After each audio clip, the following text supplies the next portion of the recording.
Distinguished guests, ladies and gentlemen, good morning. Welcome to the Hong Kong International Cultural Summit 2026. This is Patricia Yang, and it's my pleasure hosting for you today. Welcome again, everyone. Thank you. Building on the success of its inaugural edition in 2024, the summit this year once again brings together cultural leaders and creative thinkers from around the world during Hong Kong's vibrant Art March. Under the theme, A New Era, Reimagining Community Through the Arts, close to 30 distinguished cultural leaders from the Chinese mainland, Asia Pacific, America, Africa, and Europe will share their insights on the most topical issues shaping art districts, museums, and the performing arts today. To begin today's program, first of all, please join me in welcoming to the stage the Honorable Mr. Bernard Chan, Chairman of the Board of the West Kowloon Cultural District Authority, to deliver the welcome remarks. Let's welcome Mr. Chan.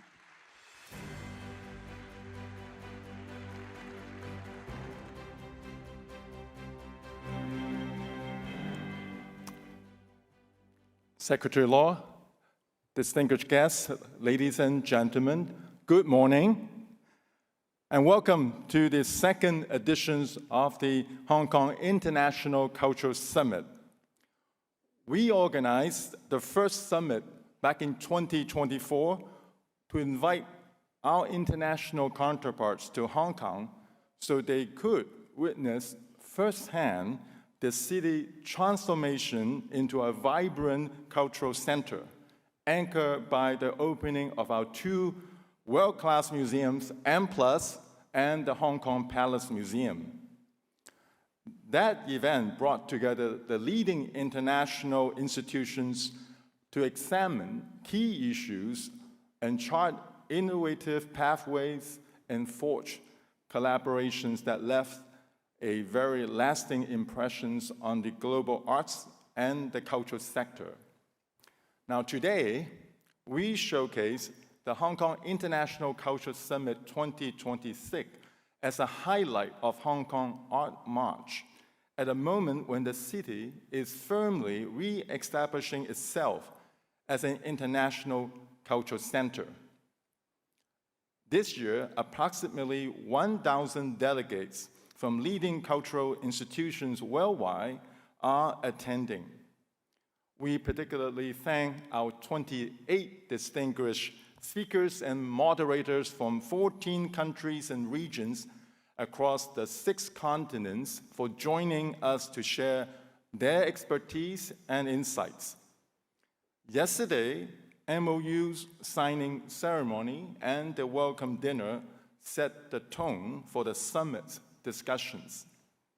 With nearly 50 partner institutions worldwide and more than 30 collaborations already realized, our network is expanding in both the scope and depth, ranging from touring exhibitions to co-produced performances and to professional exchanges and training programs.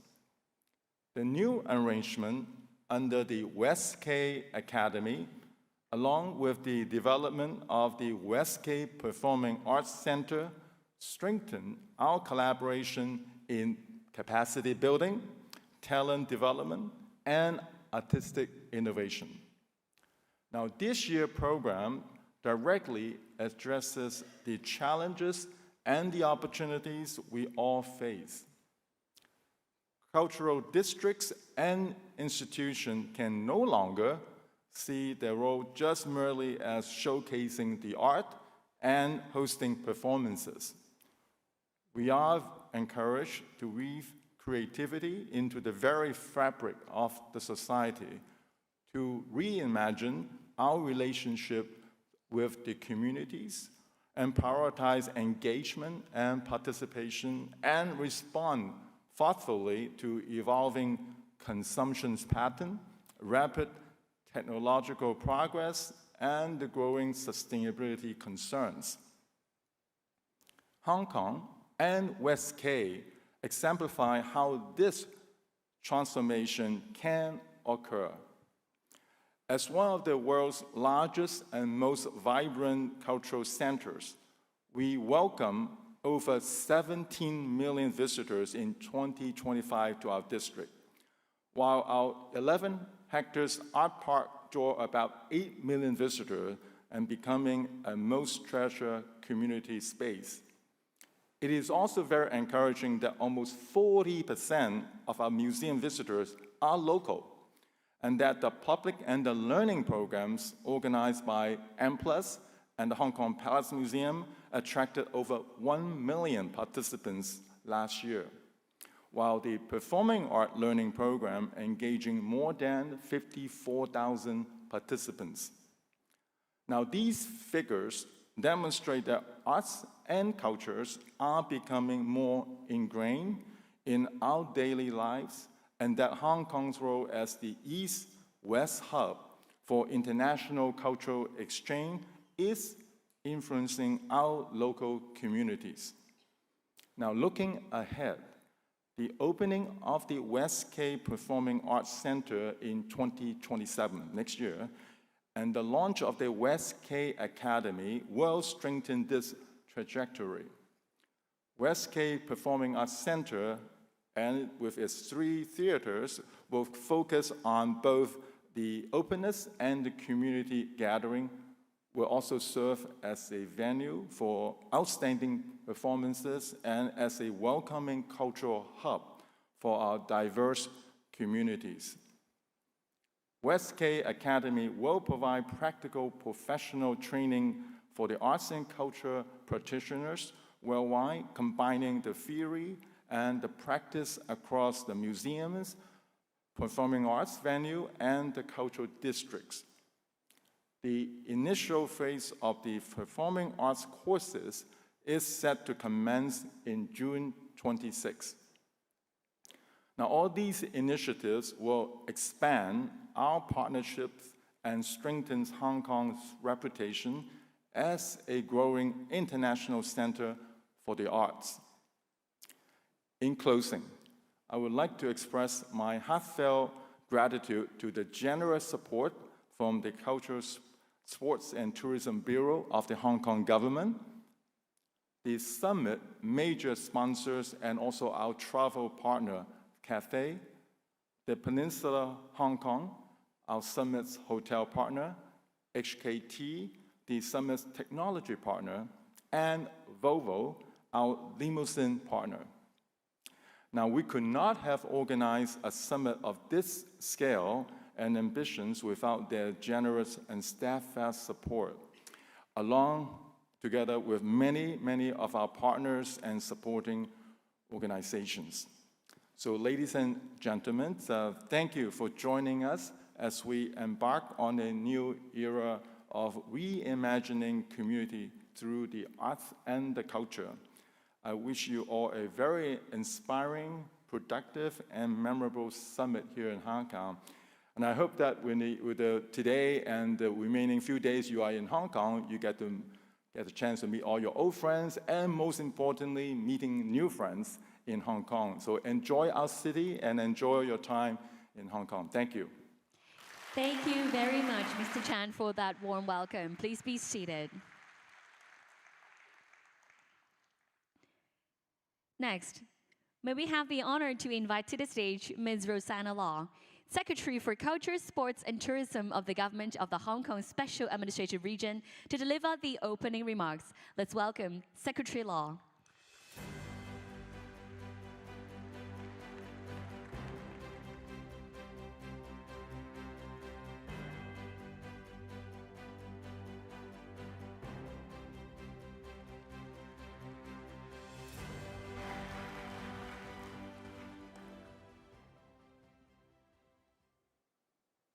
WestK Chairman Mr. Bernard Chan, Deputy Director General Lin Zhan, distinguished guests, cultural leaders, ladies and gentlemen, good morning. It is my great pleasure to join you all at the second Hong Kong International Cultural Summit. A special welcome to all our speakers, moderators, and delegates who have traveled from across the world to join us today. We are truly delighted to have you here. Some of you may have joined us last year for the Museum Summit 2025, where we explore how museums can go beyond their traditional roles through technology, sustainability, tourism, and even wellness. I still vividly recall the energy and the many thought-provoking conversations from that event. Today, we build on that momentum. This year, our focus is to border connection between the arts and the community. We're gathering at an especially exciting time for Hong Kong, because in March, art is everywhere in our city. During the past weekend, some of you may have experienced CompexCon, a global pop cultural festival that takes place in Hong Kong as its only regional stop. Later this week, Art Central and Art Basel Hong Kong will open their doors, showcasing galleries from around the world. Alongside these events, we are in the midst of the Hong Kong Arts Festival. Now in its 54th edition, this acclaimed festival presents leading local and international artists across all performing arts genres, from classical music to contemporary dance, while also commissioning new works by the Hong Kong creative talents. And the momentum will continue beyond March. From April to June, the Hong Kong Pop Culture Festival returns for its 4th edition. With the theme Beyond Fantasy, it will explore how imagination across generations has shaped Hong Kong's unique pop culture. Then, from June to September, the Chinese Culture Festival will take center stage. As the world's interest in understanding Chinese culture is growing exponentially, Hong Kong has a unique role in promoting and showcasing our country's culture to the world, leveraging in our deep roots in Chinese culture and long and vast international connection. And right here, at the West Kowloon Cultural District, WestK, where we gather today, a rich array of exhibitions and programs unfolds all year round. Indeed, art is everywhere, in our galleries, on our streets, and in our theaters. It is woven into everyday life, and the way we connect through art is constantly evolving. This is precisely why we're here today. Under the theme, A New Era, Reimagining Community Through the Arts, this summit invites us to explore how we can respond to change and how we can ensure that arts continues to bring people together, no matter how community themselves may transform. We are witnessing growing geopolitical complexity around the world. In times like these, culture matters more than ever. Culture transcends borders. It builds understanding when all other forms of dialogue seem to fall short. It builds Hong Kong, deeply rooted in Chinese culture, while maintaining a long history of global connection, is fully committed to strengthening our role as an East-West Center for international cultural exchange. I'm proud to share that this vision is also a national priority. This year marks the beginning of the 15th five-year plan for national economic and social development of the People's Republic of China. The Hong Kong SAR government will proactively align with the plan, and we are in fact drawing up our own plan, an important element of which will no doubt be facilitating greater arts and cultural exchange between the Chinese mainland and overseas countries. This summit is an integral part of that proud mission. Hong Kong's strength in global cultural connectivity is also reflecting in our position as a leading arts trading hub. Later this month, We will finalize the details of our collaboration with Art Basel for the next 5 years. This is the result of sustained investment in our role as a global financial center, cross-sectoral collaboration, and a shared commitment to make Hong Kong a place where the arts can truly flourish. Our commitment to strengthening Hong Kong's arts ecosystem extends beyond trading to world-class infrastructure. Just last Wednesday, the Hong Kong Airport Authority reached an important milestone by successfully engaging an experienced operator for running a new premium arts and valuable storage facility in Skytopia, our airport city in development. This standalone facility, dedicated for art and valuable storages, will splendidly synergize with other high-end projects in the airport and the art trading ecosystem in Hong Kong. Before I conclude, I wish to extend my sincere gratitude to Mr. Bernard Chen, Chairman of the Board of West Kowloon Cultural District Authority, for his outstanding leadership in organizing the summit. We look forward to WestK's continued development, including the completion of new facilities as it propels the growth of Hong Kong's arts and creative scene, and becomes one of the city's signature destinations that you, your family, your friends will continue to return to. To our guests, once again, welcome to Hong Kong. I wish you a productive and inspiring summit, and I hope you take time to explore our city, soak up its energy, and discover the hidden gems. Thank you. Thank you very much, Secretary Law, for addressing us. Thank you. And thank you for your support to this summit as well. Please take your seat. Well, yesterday, West Kowloon Cultural District Authority took another important step in strengthening international collaboration by signing 12 new memoranda of understanding with partners from the Chinese mainland and around the world. The new MOUs mark another milestone, deepening exchange in performing arts, museums, and professional training, and paving the way for exciting initiatives ahead, including the WestK Performing Arts Centre's opening in 2027. At this juncture, we'd like to share some highlights from yesterday's MOU signing ceremony, as well as the welcome dinner held in honor of our speakers and distinguished guests from international arts and cultural institutions. Let's watch it together.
That was truly exciting.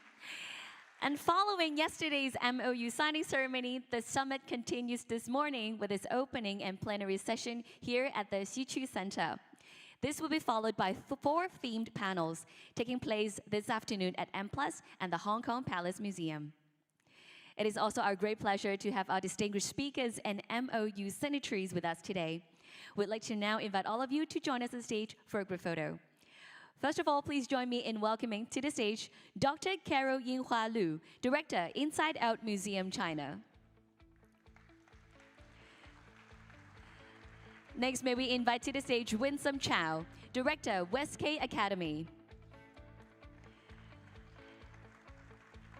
Now please welcome Joyce Ho, Deputy Chief Executive Officer, Corporate Development of West Kowloon Cultural District Authority. Joining us on stage, we also have Wang Bo, President, China Association of Auctioneers, CAA.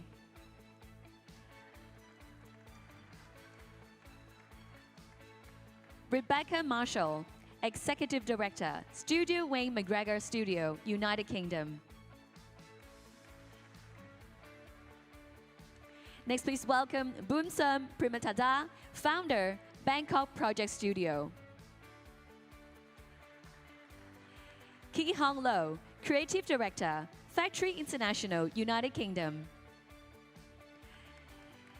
Dr. Manal Ataya, Advisor, Sharjah Museums Authority, United Arab Emirates. Paul Tam, Executive Director, Performing Arts, West Kowloon Cultural District Authority, Hong Kong SAR. Next, let's welcome Johan Votes, General Director, Pinacoteca de Sao Paulo, Brazil. Sebastian Chan, Director and CEO, Australian Centre for the Moving Image, Australia.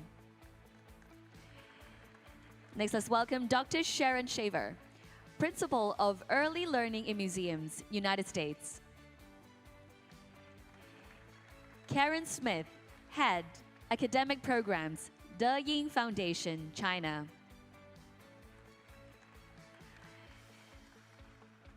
Next, let's welcome Devyani Salzman, Director for Arts, Barbican Centre, the United Kingdom. Sohanya Raphael, Museum Director, M+, Hong Kong SAR. Manuel Rabate, Chief Executive and Director, Kiran Nadar Museum of Art, India. Joining us, we also have Dr. Louis Ng, Museum Director, Hong Kong Palace Museum, Hong Kong SAR.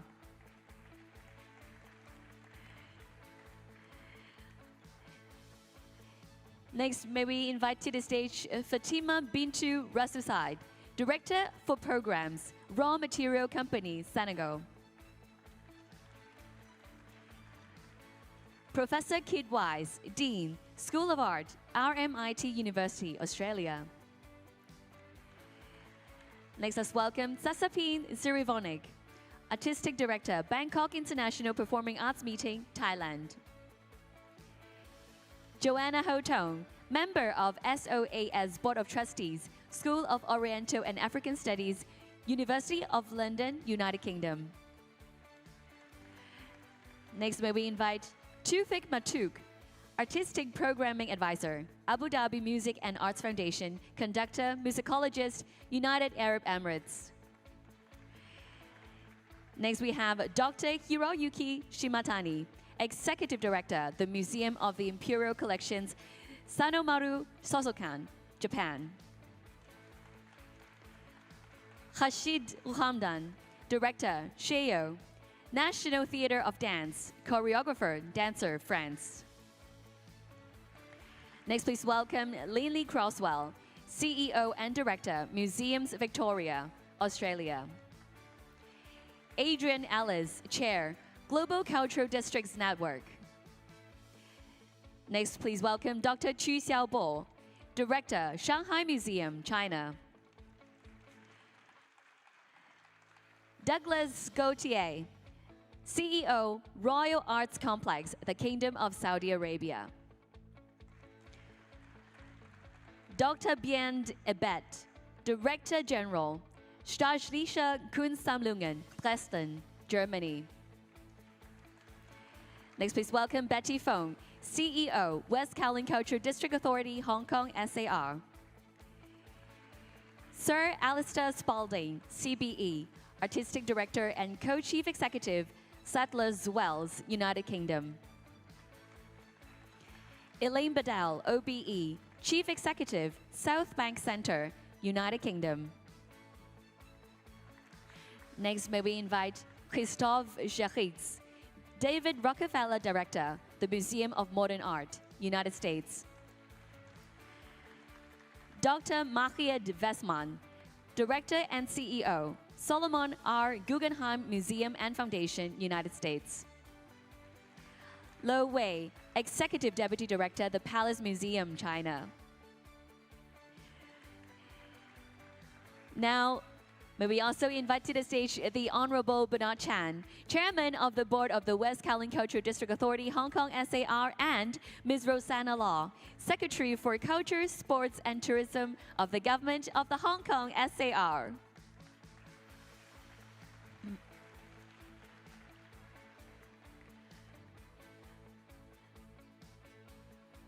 A warm welcome once again to our guests on stage.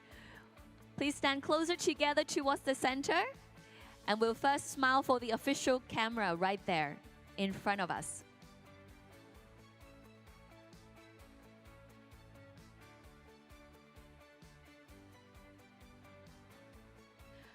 We'd like to invite all guests to make one step to your left so that we can have a perfect photo. All right, I think we're good. Thank you. Thank you so much. It's a great example of collaboration. Now let's smile for the camera at the front.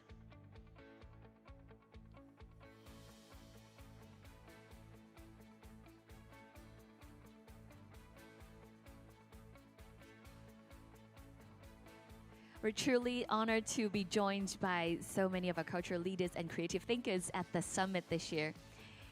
And we look forward to learning from them in the upcoming program at the summit.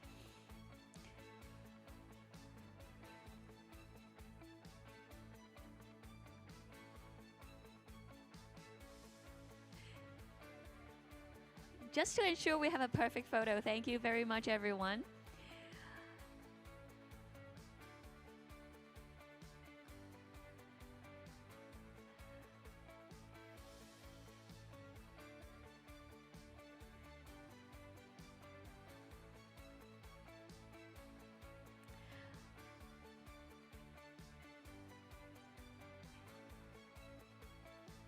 Thank you for your patience. Please bear with us.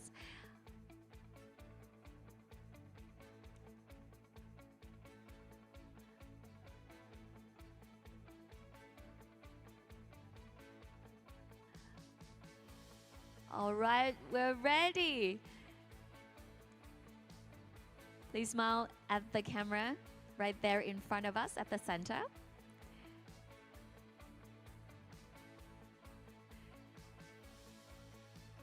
Please hold. We'll also have several cameras at the back. And after this photo with our photographer, I'd like to direct your attention to the cameras at the back for our media friends as well.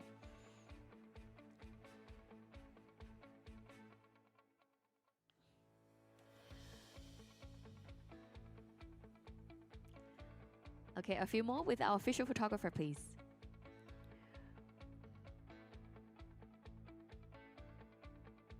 All right, please hold for 2 more seconds for our cameras at the back for our media friends so that they can capture this moment. Center towards the back of the theater.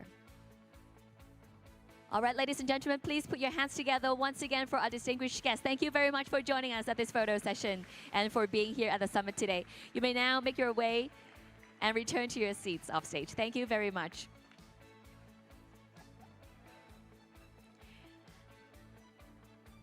And ladies and gentlemen, at this juncture, Secretary Law will depart from the venue to continue with her other official duties. May I invite all of you to give her a big round of applause to thank her for gracing our event with her honorable presence today. Thank you once again, Secretary Law.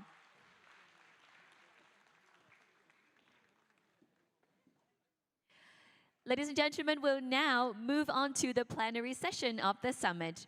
Before we begin, I'd like to share a few housekeeping reminders.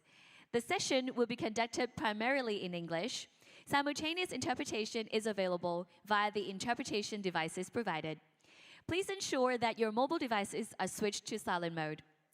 Flash photography, video recording, and audio recording are not permitted during the sessions. Thank you for your cooperation. Also, we'd like to invite our audience to take part in the Q&A session following the panel discussion. If you have any questions for our speakers, please feel free to scan the QR code on the screen so that you can submit your questions to our speakers. The plenary session explores how multidisciplinary arts districts have become vital platforms for innovation and community connection. In the following session, leaders from different regions will share their visions and experiences in shaping these dynamic cultural spaces. The CEO of the West Kowloon Cultural District Authority, Mrs. Betty Fong, will be moderating the session for us. And first, let's welcome our moderator, Mrs. Betty Fong. Next, we'd like to welcome our distinguished speakers for this panel, including Elaine Bedell, OBE, Chief Executive, Southbank Centre, the United Kingdom. Next, please welcome Douglas Gautier, CEO, Royal Arts Complex, the Kingdom of Saudi Arabia.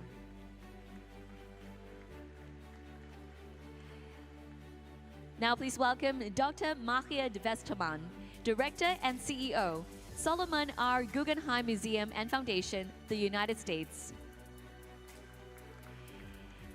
Next, please welcome Adrian Ellis, Chair, Global Cultural Districts Network. Let's put our hands together to welcome our panelists.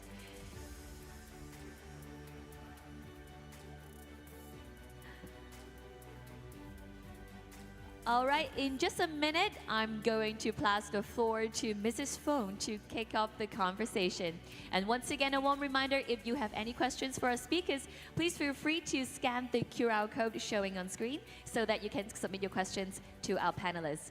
And now, Mrs. Fong, over to you. Thank you very much. Good morning.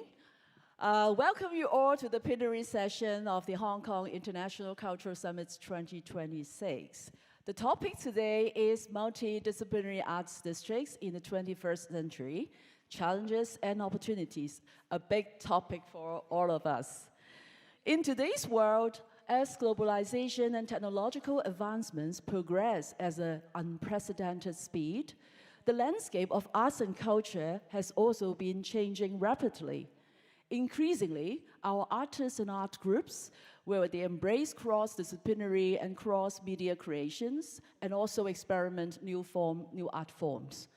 So there will be challenges for traditional facilities like concert halls, dance halls, well, how to respond to the changing demands and to rise up to the challenges.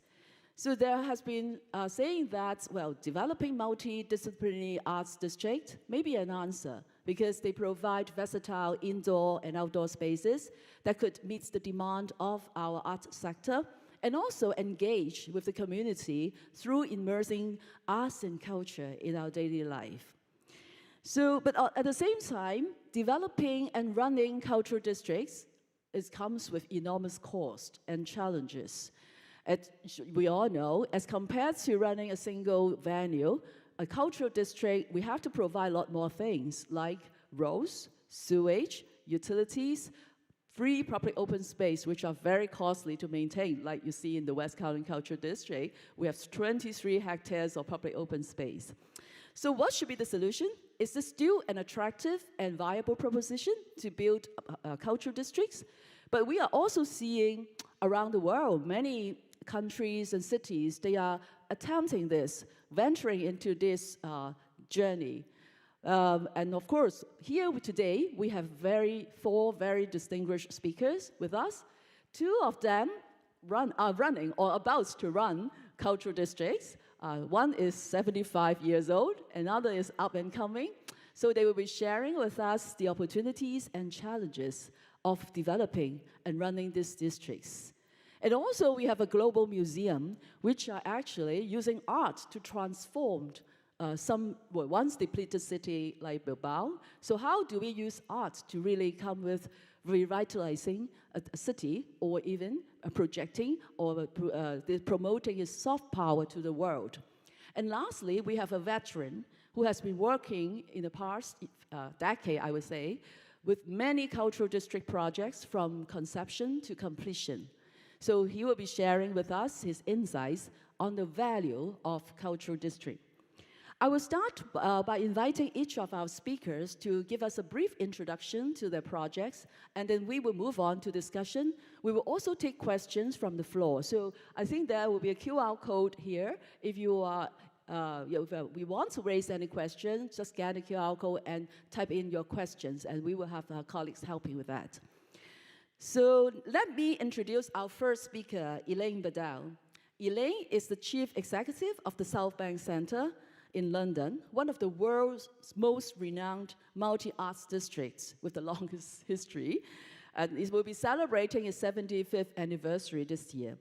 The centre comprises the Royal Festival Hall, the Queen Elizabeth Hall, the Hayward Gallery, the National Poetry Library, and more. Elaine has been the CEO of Southbank Centre since 2017. Under her leadership, the centre acts as a platform for world-class international programming while remaining a vital space for community groups, associate artists, and 6 residence orchestras. So Elaine, can you share with us more about the centre and how it responds to the changing public expectations and the latest funding landscape in the United Kingdom? I'll try and do all of that in 10 minutes. Good morning, everybody. It's a great pleasure to be here. So yes, the Southbank Centre is Europe's largest arts centre. It is, in fact, a sort of cultural district. It covers 11 acres. We have 3 performing arts venues and a contemporary art gallery. And we program the outdoor spaces as well. It's a community of commercial, meeting cultural activity. We also look after 15 bars and restaurants and retail outlets. And we're cross-art forms, so we do all kinds of music, dance, performing arts, and of course, with our art gallery, we have contemporary visual arts. My background's television, so surprise, surprise, I've got a show reel. And I think that probably gives you the best flavor of the work that we do. Please, will you play the show reel? Thank you. The Royal Festival Hall in London, which stands within the Borough of Lambeth.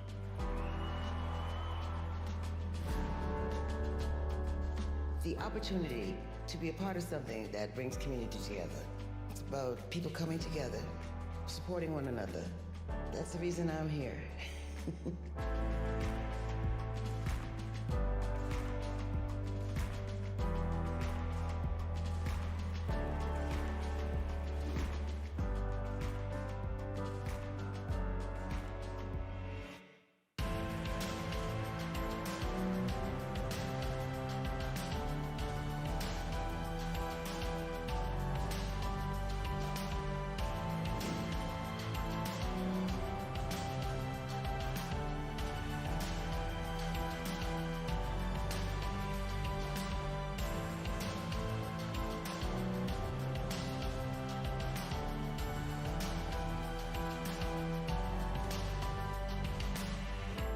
Everyone is welcome in this building. In the foyer space, there are like poetry groups and break dancers and mums groups and the skaters downstairs. And I think that's really what culture is all about, I suppose, this sort of melting pot.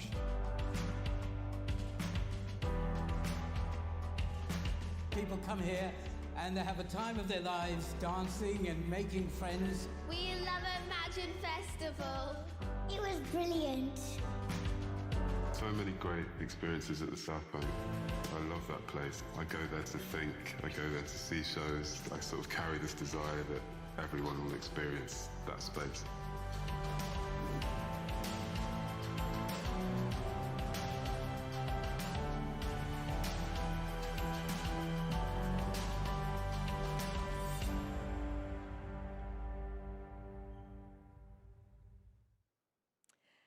So we have a rich history, as you see, and the origin story of the Southbank is a really fascinating one, and it has many echoes for today. So the Royal Festival Hall, the oldest of our venues, was built in 1951 as a result of a festival which the government at the time decided to stage all summer. So the UK had just been through 5.5 years of World War. There was loss on a fantastic scale, loss of life, loss of livelihoods, loss of industry. But what that government decided was that what the nation needed as they put it, by way of healing, was to celebrate visions of the future through the lens of art and music and design and technology. So they had what was called the Festival of Britain. It stretched all through the summer of 1951. Most of the pavilions that were put up were temporary, but they did build the Royal Festival Hall. And the idea of this festival was that it would be for everyone. Everyone could take part. It was not meant to be a matter of privilege or income. And the architecture of the festival hall really echoes that idea. So famously, our main concert hall, the Royal Festival Hall, which is 2,700 seats, doesn't have a front door. It has doors all the way around the building, as if to emphasize that notion that everybody is welcome, everybody can come in. And that has been the guiding principle of the programming of the Southbank Centre, which from that single building has now grown into an 11-acre cultural site. But that idea that arts and culture is for everyone and not a matter of privilege, and that it should, that it will work to heal communities, to make people feel more optimistically about their lives, about the future, is sort of built into the bricks and mortar of the place. And we program with that very much in mind. We have 6 resident orchestras, as Betty said. We have a lot of community ensembles who use the space. And we make sure that 40% of all the events that we do are free to access. So we manage our budget so that that is the case. We're also a sort of focal hub for the creative industries. We stage the BAFTA Awards, we stage the London Film Festival, which is the biggest film festival in the UK. And it's really important that we put sort of London at the center of that global creative industries debate. We're working very hard to make sure that our impact is real, because we do get some public money, and I'll briefly touch on that at the end. But as you can see, we have impact around the country as well as just in London. We're both a kind of local art centre for London as well as a national institution. And we've also been thinking hard about our 75th anniversary, so 1951, 75 years this year. We're celebrating it this summer with a souped-up festival to echo some of those ideas of 1951, thinking about how we can talk more optimistically about the things that bring us together rather than the things that divide us. Harry Styles, we've just announced, is curating our Meltdown, our contemporary music festival. We have a major retrospective of Anish Kapoor. We have podcasts. We have a big Createch festival, which is where technology meets creativity, creative intelligence. So a great deal going on this summer. And as we keep saying, very many echoes, in a way, of 1951. And we feel that people are longing for this sense of unity and to think about these more optimistic visions. Classical music, we've been working hard to think about ways of bringing in younger audiences to classical music. And so we have developed a festival which combines classical music with other art forms. We've got a TikTok partnership as well. We've discovered that young people are really listening to classical music in increased numbers, but are not coming to concerts. And so we're trying to think about ways of breaking down those apparent barriers to coming to classical music. And then finally, and I guess quite importantly, our funding mechanism. We do get a generous amount of public funding, about £18 million a year. We are only allowed to spend that on the artistic program, so that gives us a year-round artistic program. We then have our commercial revenues on site from our bars and restaurants and the hires of the hall. And obviously, like everybody else, we're engaged in philanthropy.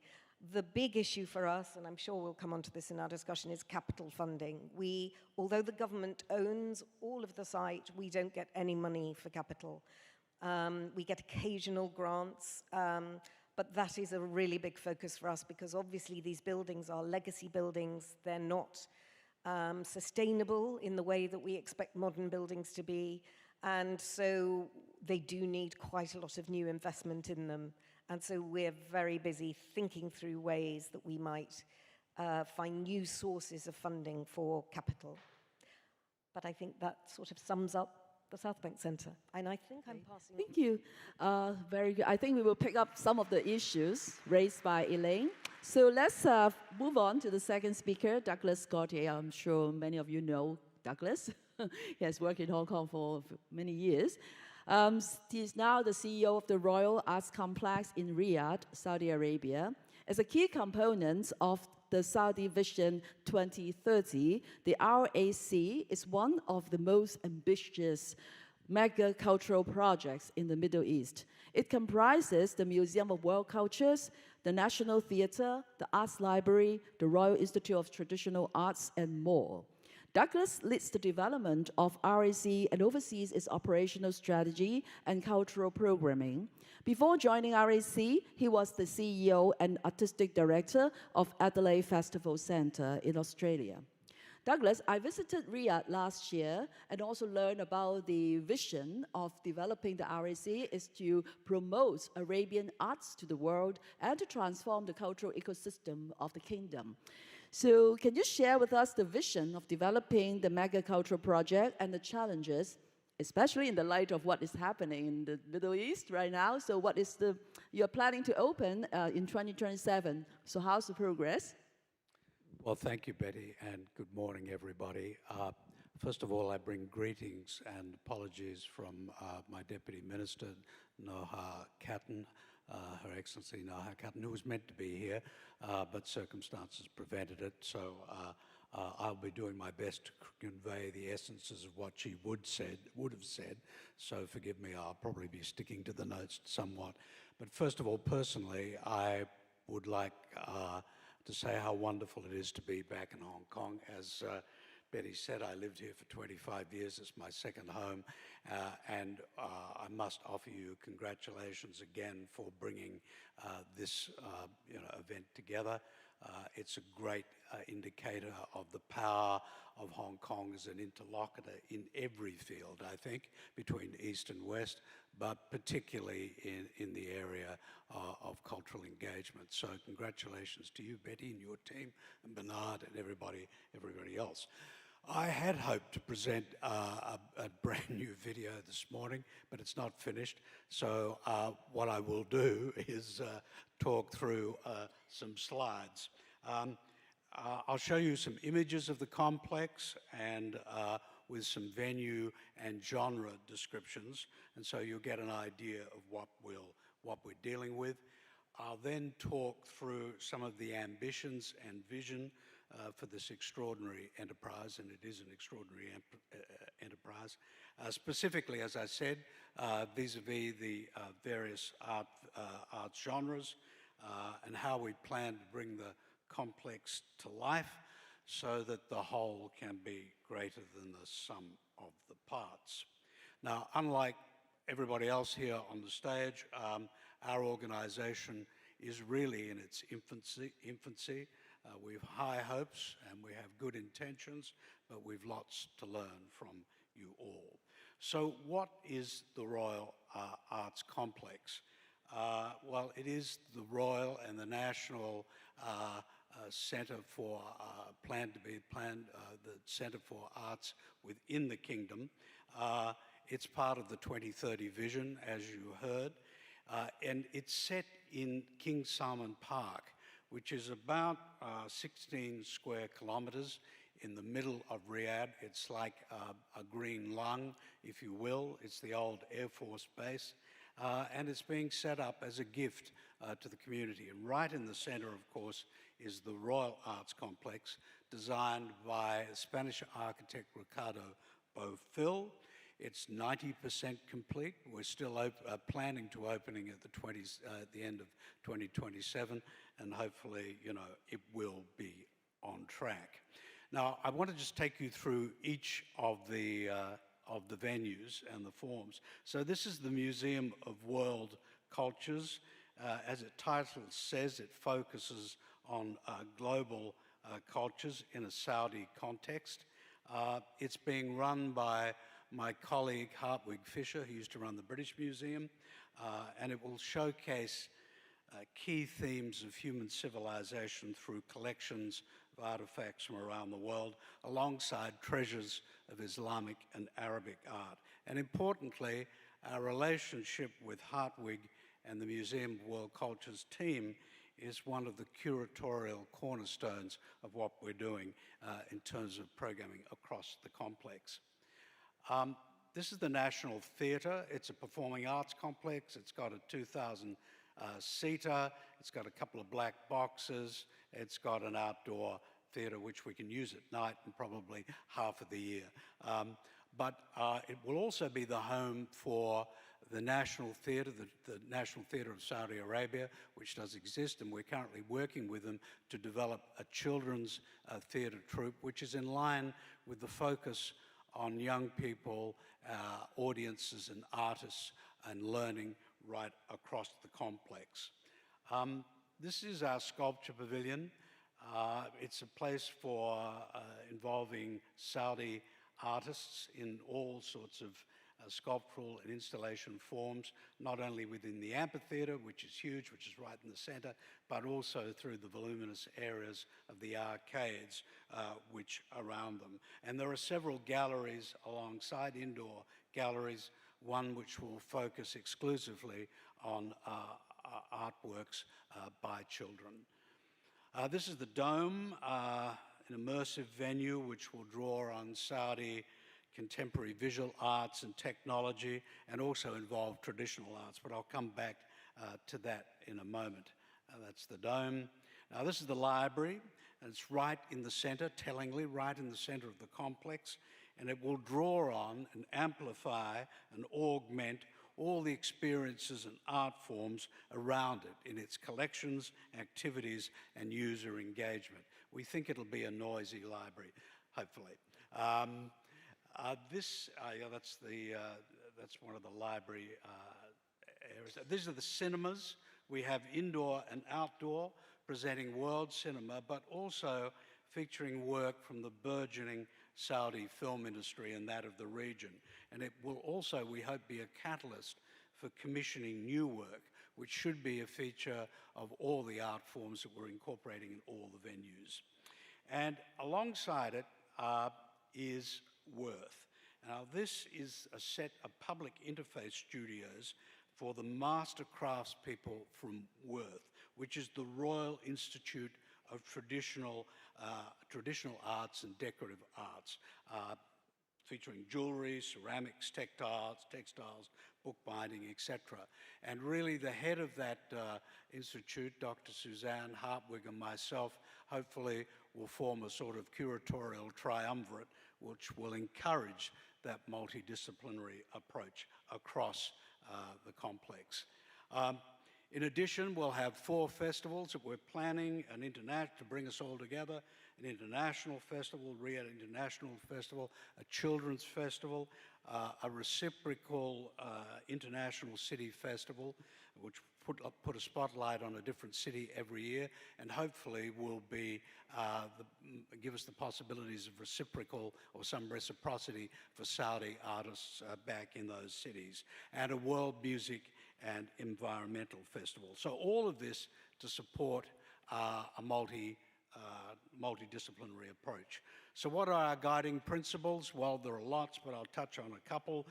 One, it is really to create an international and regional cultural hub in a Saudi context, and to grow a creative organization that will bring this cultural hub to life. And underneath it, underpinning it all, the importance and the primacy of a program-led approach.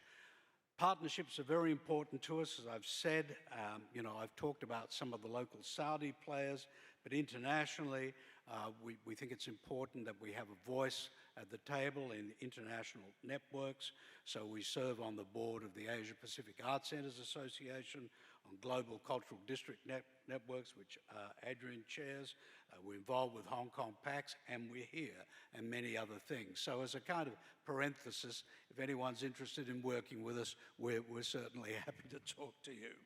So one of the remarkable things, I think one of the many remarkable things about this project and the ambition it represents is, for me, and for all of us working on it, is the genuine desire for it to be a place of intersection between cultures. Of course, great admiration for the other great cultures in the world, but a pride in the traditional arts of Saudi and the region and the contemporary possibilities in all genres.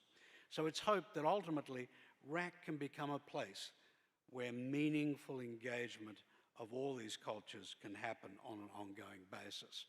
And of course, we're very aware that alongside all the infrastructure and the programming, we must build a creative organization that loves the ideas, the place, and the ethos that the RAC ambition represents. And it's this organization, these people, who ultimately will have to win the hearts and minds of people across Saudi and internationally. So, final point, I'll leave you with this. One of the most insightful comments for me and the team came recently from a senior minister who expressed the desire to see RAC eventually become, as he put it, part of the mythology of Riyadh, the city, and the nation. It was a good moment for us all, and it imbued us again, I think, with a sense of common purpose for a fine and worthy enterprise, creating the reality, the stories, and the belief in what hopefully will be one of the world's great arts hubs. Thank you. Thank you so much. I'm glad that Douglas is now in charge of the RAC, right? He can be the bridge between us, Hong Kong, China, and also the Middle East, because sometimes we always want to learn how to work with our Middle East counterparts. So lots of lessons to learn from Douglas. So now I will move on to our third speaker, Dr. Mariette Westerman. Mariette is the director and CEO of the Solomon R. Guggenheim Museum and Foundation. She provides leadership across the Foundation's international museum network. Established in 1937, the Guggenheim Foundation collects, preserves, and interprets modern and contemporary art. With an international constellation of architecturally and culturally distinct museums in New York, Venice, Bilbao, and Abu Dhabi, the Foundation explores ideas across cultures through dynamic curatorial and educational initiatives that engage both local and global audiences. Mariette, can you share with us the rationale of expanding the Guggenheim vision from New York to a diverse range of cities and the impact the museum has made on these cities? Thank you very much, Betty, for having me and for essentially stating the thesis of my talk. So this is really great.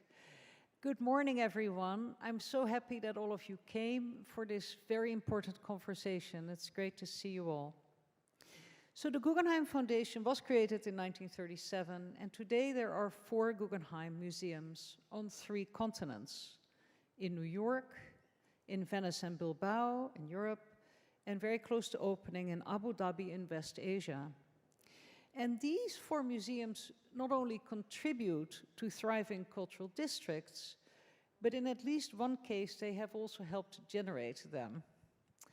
And along this journey in cultural districts, we have learned 3 things at the Guggenheim.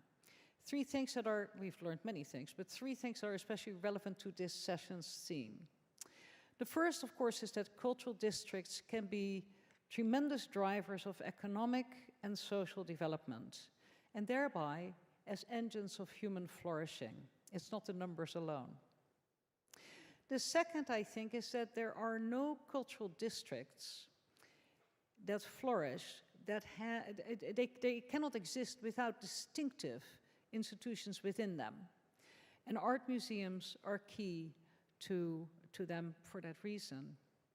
And the third is that today, especially, as we've already heard this morning, this particular role of art museums in cultural destination districts to be distinctive and offer something that the other institutions might not, this role of art museums is also changing the museums themselves at the moment, helping them enhance their popular appeal and community building capacity. I know that popular often isn't allowed in art museums, but popular is actually good. Popular means that people care about you and want what you have to offer. So let me do a quick run through the Guggenheim as it exists today. So the Guggenheim Museum, designed by Frank Lloyd Wright, is an architectural icon around the world. Once you've seen it, you know it, that twirly spiral form. And the Guggenheim Museum, designed by Frank Lloyd Wright, who you see here in the middle of the picture, that was commissioned by the two founders there, Solomon and his Guggenheim and his advisor, Hilary Bay. And these two commissioned the building from Frank Lloyd Wright, which you see here in a model in a sort of early Star Trek version. They commissioned it to be a temple of spirit, a monument.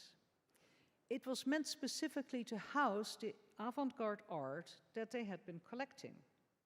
Because these founders believed that art like this, these abstract paintings by Kandinsky or Delaunay and others, or something very poetic and almost strange at the time, like Marc Chagall, that these works could give human beings access to the transcendental, spiritual power of art, even if that spirituality was somewhat secular in their view.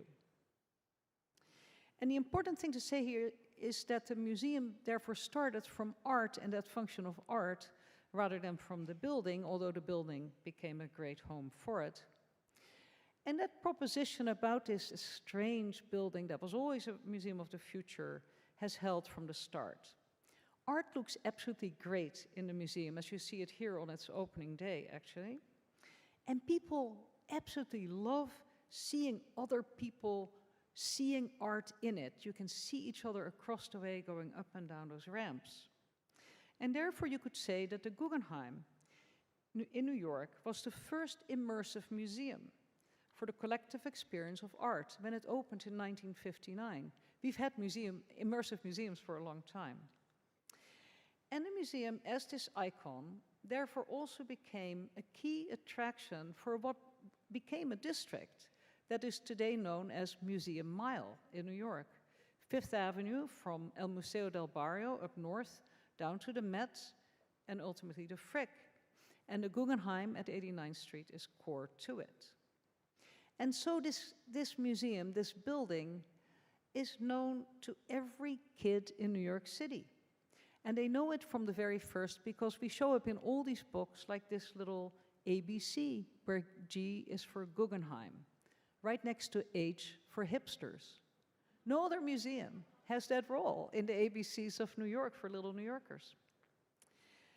The Guggenheim is also a fairly unique museum building. There are only 3 in the world. That is a UNESCO World Heritage Site. And it is only one of 2 UNESCO World Heritage Sites in New York City, the Statue of Liberty, not a bad companion to have, being the other. And UNESCO World Heritage Sites are defined as being of universal value and enduring value to our shared humanity, which is a very special mission to have for a museum. Even so, the Guggenheim is not just this place in New York that everybody knows.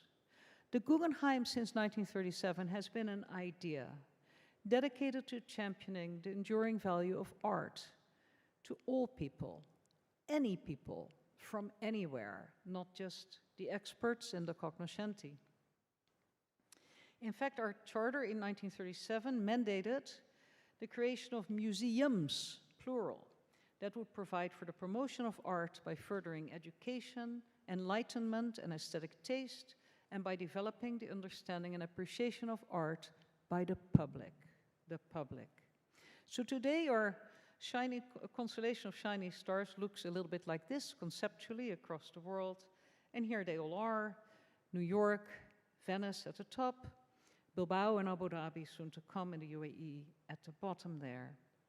And I want to just note that these Guggenheim cities, I think of them as Guggenheim cities, these 4 Guggenheim cities share remarkable features. Like Hong Kong, in fact. They are low-lying, with long, long coastlines onto major seas and international trade routes. And in this Google Maps version, you can see how watery they are. They're watery, there's water coursing around and through them.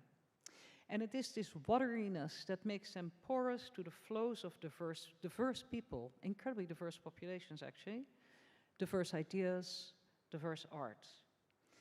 Venice, in fact, as you know, is a cultural district in its entirety, you could say. And the Peggy Guggenheim collection has a very special role in it as a permanent museum of modern and contemporary art, not just a biennial, although that's also important.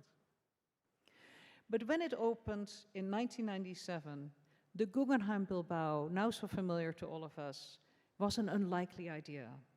The city was a depleted shipping town, but its community had begun to clean up a very polluted estuary and invited the Guggenheim Foundation to build a museum together with them that could help build a service economy beyond shipbuilding alone. And thanks to that brilliant vision of the Basque authorities and the genius of Frank Gehry, the other Frank in our architectural domain, the Guggenheim Bilbao has become the most recognized museum building around the world after the original Guggenheim in New York or I.M. Pei's Pyramid. It's a special distinction, and we are very sad, of course, that we lost Frank Gehry in December last year. He has been so fundamental and continues to be to our institution. And the Guggenheim Bilbao, I promise this is only one of two charts I'll show, has also been a runaway economic success. The red line here shows visitor numbers since opening in 1997, with the only significant dip during COVID's closure. And it's now back up to a record of more than 1.3 million visitors per year, an astounding number in a city with a population of 350,000. The blue bars here, just as important, show contribution to GDP for the entire Basque country, 658 million euros in 2024, 658 million euros due to the museum. And in this similar picture, the blue bars show the additional tax revenue. Every official loves that comes with that. Well over 100 million euros today every year, thanks to the museum and the many associated services around it. And the red line in this case indicates also job impact, that the museum helps maintain almost 14,000 jobs in Bilbao, in museum operations, in travel, in hospitality, and attendance services. And beloved to me, the visitors are a great mix. Unlike in Venice, where the vast majority are tourists, and that's okay, it's an important place to visit, Bilbao attracts 60% guests from abroad, but also 40% Spanish and Basque visitors. Many of them affect Basque, about 13% of the total. And this speaks very much to the community building power of the institution locally. Many people are repeat visitors every year. And because people, here are some of those economic measures again, but because people really care about this museum and what it shows, it has one of the highest levels of self-financing for a not-for-profit institution in all of Europe, second only to the Van Gogh Museum. And I always say, if you can't sell Van Gogh in Amsterdam, you can't sell anything. But Bilbao is kind of a new idea when you think about it, when it opened. And in the slipstream of Bilbao's Guggenheim Museum, other local institutions have opened nearby, including a conference and performing arts center, much like this one here, and the one coming in West Kowloon. A new football stadium for Athletic Bilbao, the great football club. And even the venerable Museum of Fine Arts that has been there over a century is opening an expansion by Norman Foster soon. So you could say that the Guggenheim Bilbao genuinely helped generate a cultural district where there wasn't one.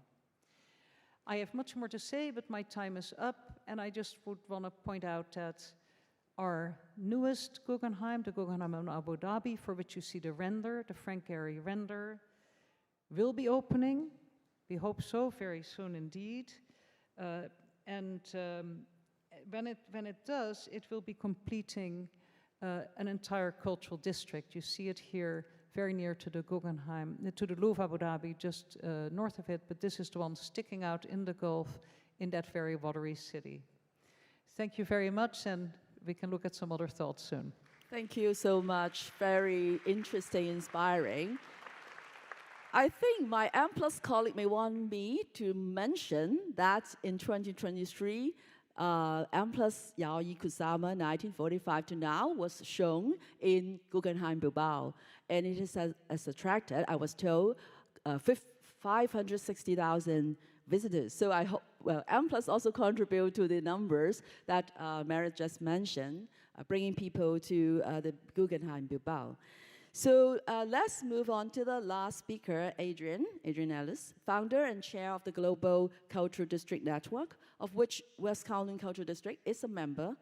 Adrian is a leading advisor in the cultural sector, widely known for his consultancy work on cultural infrastructure, business models, impact assessment, and long-term planning for cultural districts. The GCDN brings together policymakers, planners, and executives from diverse international contexts, all working at the intersection of culture and sustainable urban development through its annual convenings, research, and collaboration. Adrian, given your decade-long experience in working with so many cultural projects and cultural district projects, from conception to completion, can you share with us your insights into the biggest challenges and opportunities of building multidisciplinary arts districts? I'll try. Thank you. And I should say that West Kowloon is not only a member, but it is the founding member, because here, about 12 years ago, I had an interesting conversation with one of your predecessors, Michael Lynch, and he asked me a question, and the question was, what should the technological spine of a cultural district be? And I'm a consultant, and I gave an answer that consultants very rarely give, which is, I have absolutely no idea. And a bit desperate to say something more interesting than that, I said, but I think I might know somebody who does. And that someone was Eric Lefebvre. And Eric now runs, but at that time was a senior manager at the Quartier des Spectacles in Montreal. And I put them in touch with one another. And the reason that I suggested Eric and the Quartier des Spectacles, if anybody knows it, is that it has a fantastic technological spine. It can project onto buildings. You can have very fast get-ins and get-outs because the whole streetscape is wired. You can control the fountains from an iPad. So he was a very interesting person to talk to. And that was really the origins of what is pompously called the Global Cultural Districts Network, which was a conversation between people who didn't otherwise know one another, but had a great deal in common.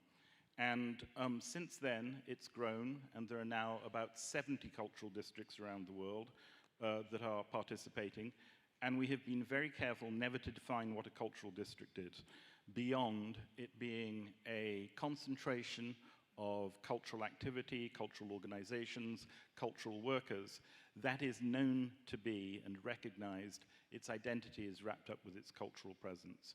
And they vary enormously. This is Kingston, Jamaica. This is Al Sakal Avenue in Dubai. This is Brooklyn.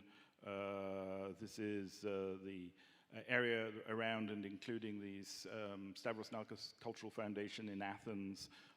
This is Copenhagen, MAPCO, Melbourne, Exhibition Road, a historic district in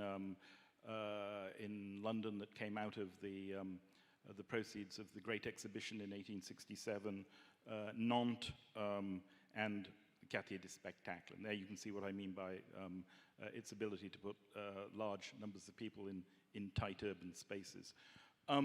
So what does GCDN do? Well, it talks all day and endlessly about exactly what the topic of this session is, which is the challenges and opportunities of 21st century art districts. Whether you call them districts or quarters or precincts, but they are the same thing. So I just want to mention 6, and I'll be brief on some of them, slightly longer on others, because I'm sure everybody here is deeply familiar with some of these challenges and opportunities, and others may be more interesting. But the first, I would say, is planning for success, and I'll explain why. The second is protecting the essential character of the district. The third is governance and management of complexity. The fourth is spending time on and having clarity about one's ultimate objectives. The fifth, which Betty and a number have already mentioned, which is the ability to articulate your public benefit, your impact. And the sixth, I think, is about now. It's about managing in a period that I would describe as rapid, discontinuous change. So planning for success, you might think, duh, why would you need to, why is that a challenge? What else would you do but plan for success? And the answer is that when you are in the moment of creating a district, when those stakeholders are, they find it very difficult to actually believe in success. In other words, they often think about the problems of success. Oh, it would be great to have those problems. We'll worry about those problems when we come, when it happens. And they're also systemically optimistic because you need that systemic optimism in order to make things move forward. It's also much easier, as we know, to raise capital funding than revenue funding. And the revenue funding issues seem a long way away. So almost all cultural districts that have been developed have a sort of financial cliff that they reach soon after opening. And they mostly navigate through it, but it takes a great deal of time, energy, emotional reserves, and planning for success, and planning and thinking about how to overcome those initial problems. You can often bake in solutions right at the beginning. Whether you're talking about capturing public benefit through land banks, through whether you're thinking about baking in revenue opportunities. So I would say one, both challenge and opportunity, extremely important, is thinking about the revenue model seriously as soon as possible as one can in the planning of a district. Second, protecting the essential nature. This is, I suppose, also related to success, which is most cultural districts thrive generally where cultural production and cultural consumption are co-located. And the dynamics of cultural production and the dynamics of cultural consumption are very different. And as things become successful, property values rise, sometimes called gentrification, and cultural production and cultural consumption begin to go in different directions. Again, there are devices, there are live workspaces, there are zoning, there are all sorts of things you can do to protect the essential character. And and that essential character is your identity. And even for what are known as top-down districts like West Kowloon or Saadiyat Island, there is thought needs to be given to what is the essential character and how does it relate to place.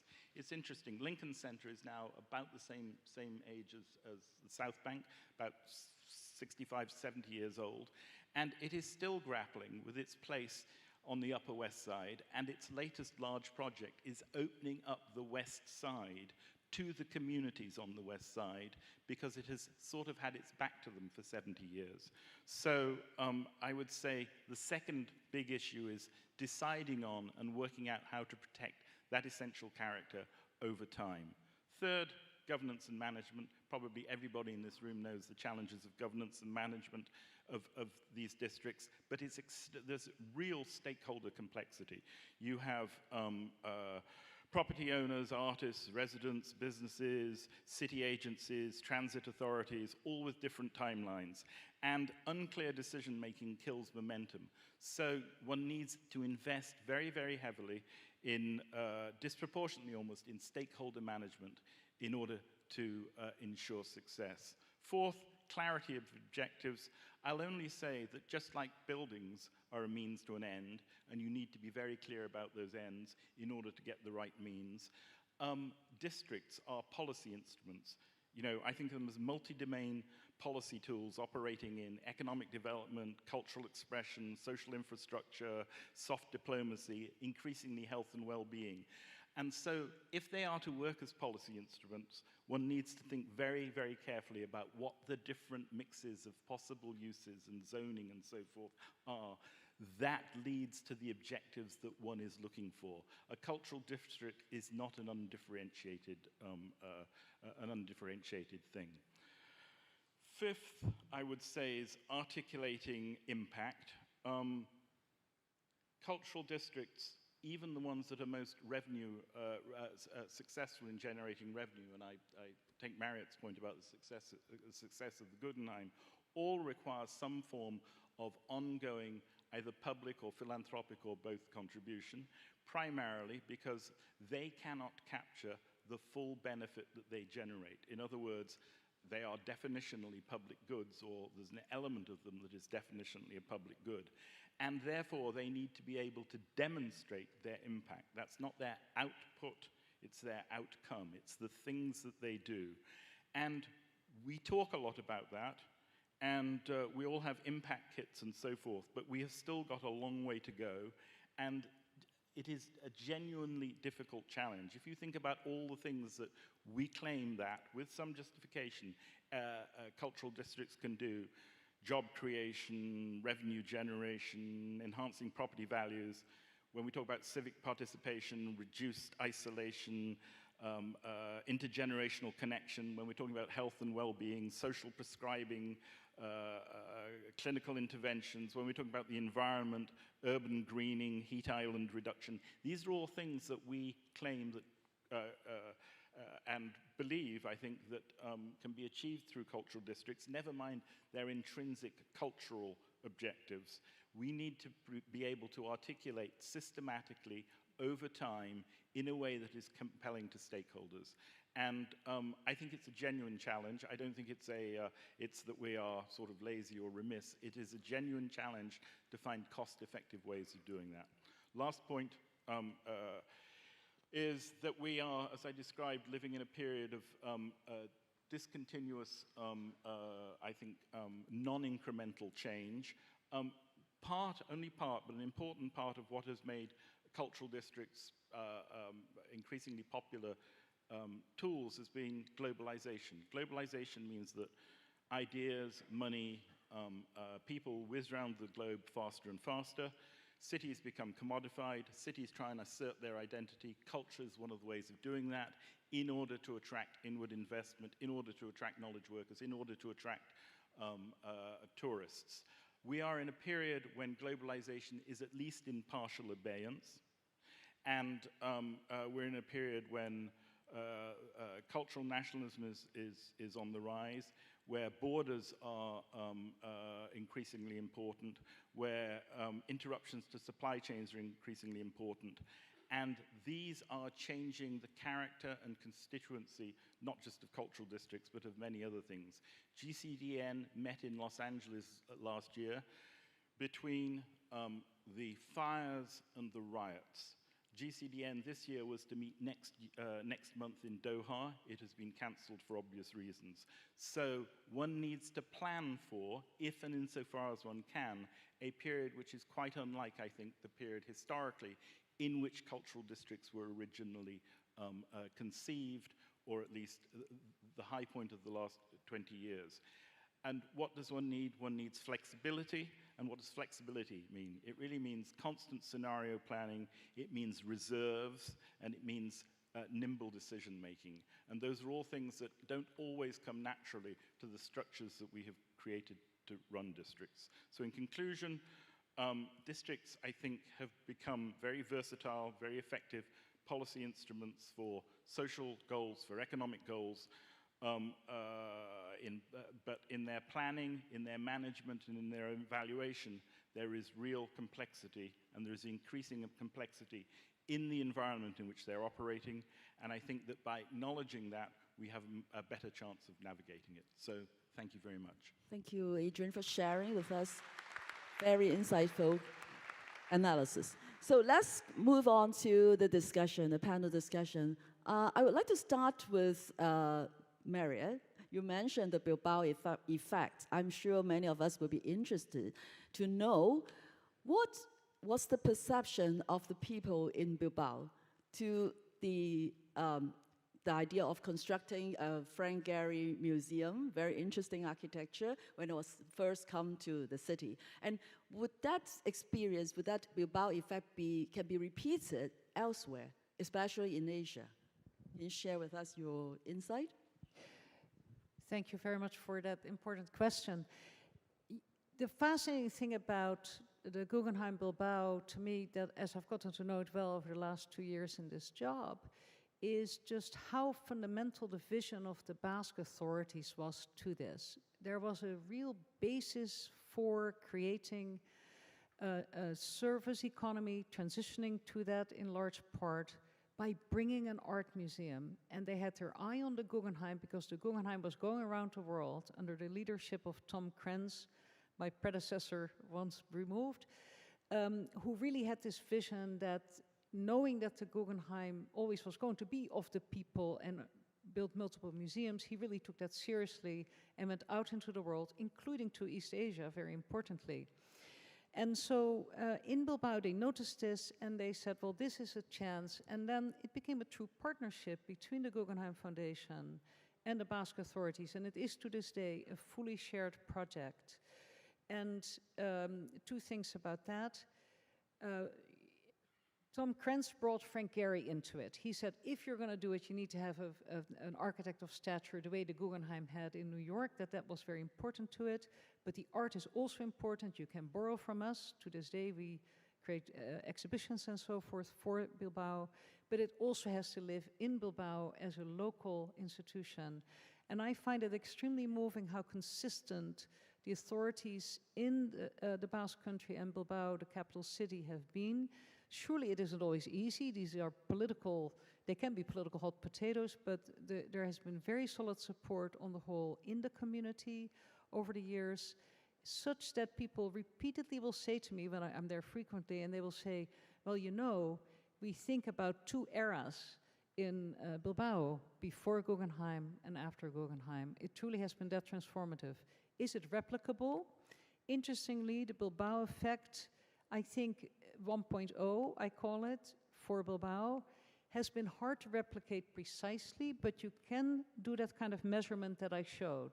And so I think of Bilbao effect 2.0 as the methodology on tracking what is the direct benefit of the museum as an institution, what are the upstream and downstream effects on vendors and so forth, on tax revenue, and what does it mean for jobs and what those job holders then spend in the economy and so forth, and how together, through the economy and through economic flourishing, you can get to a place of caring and community building.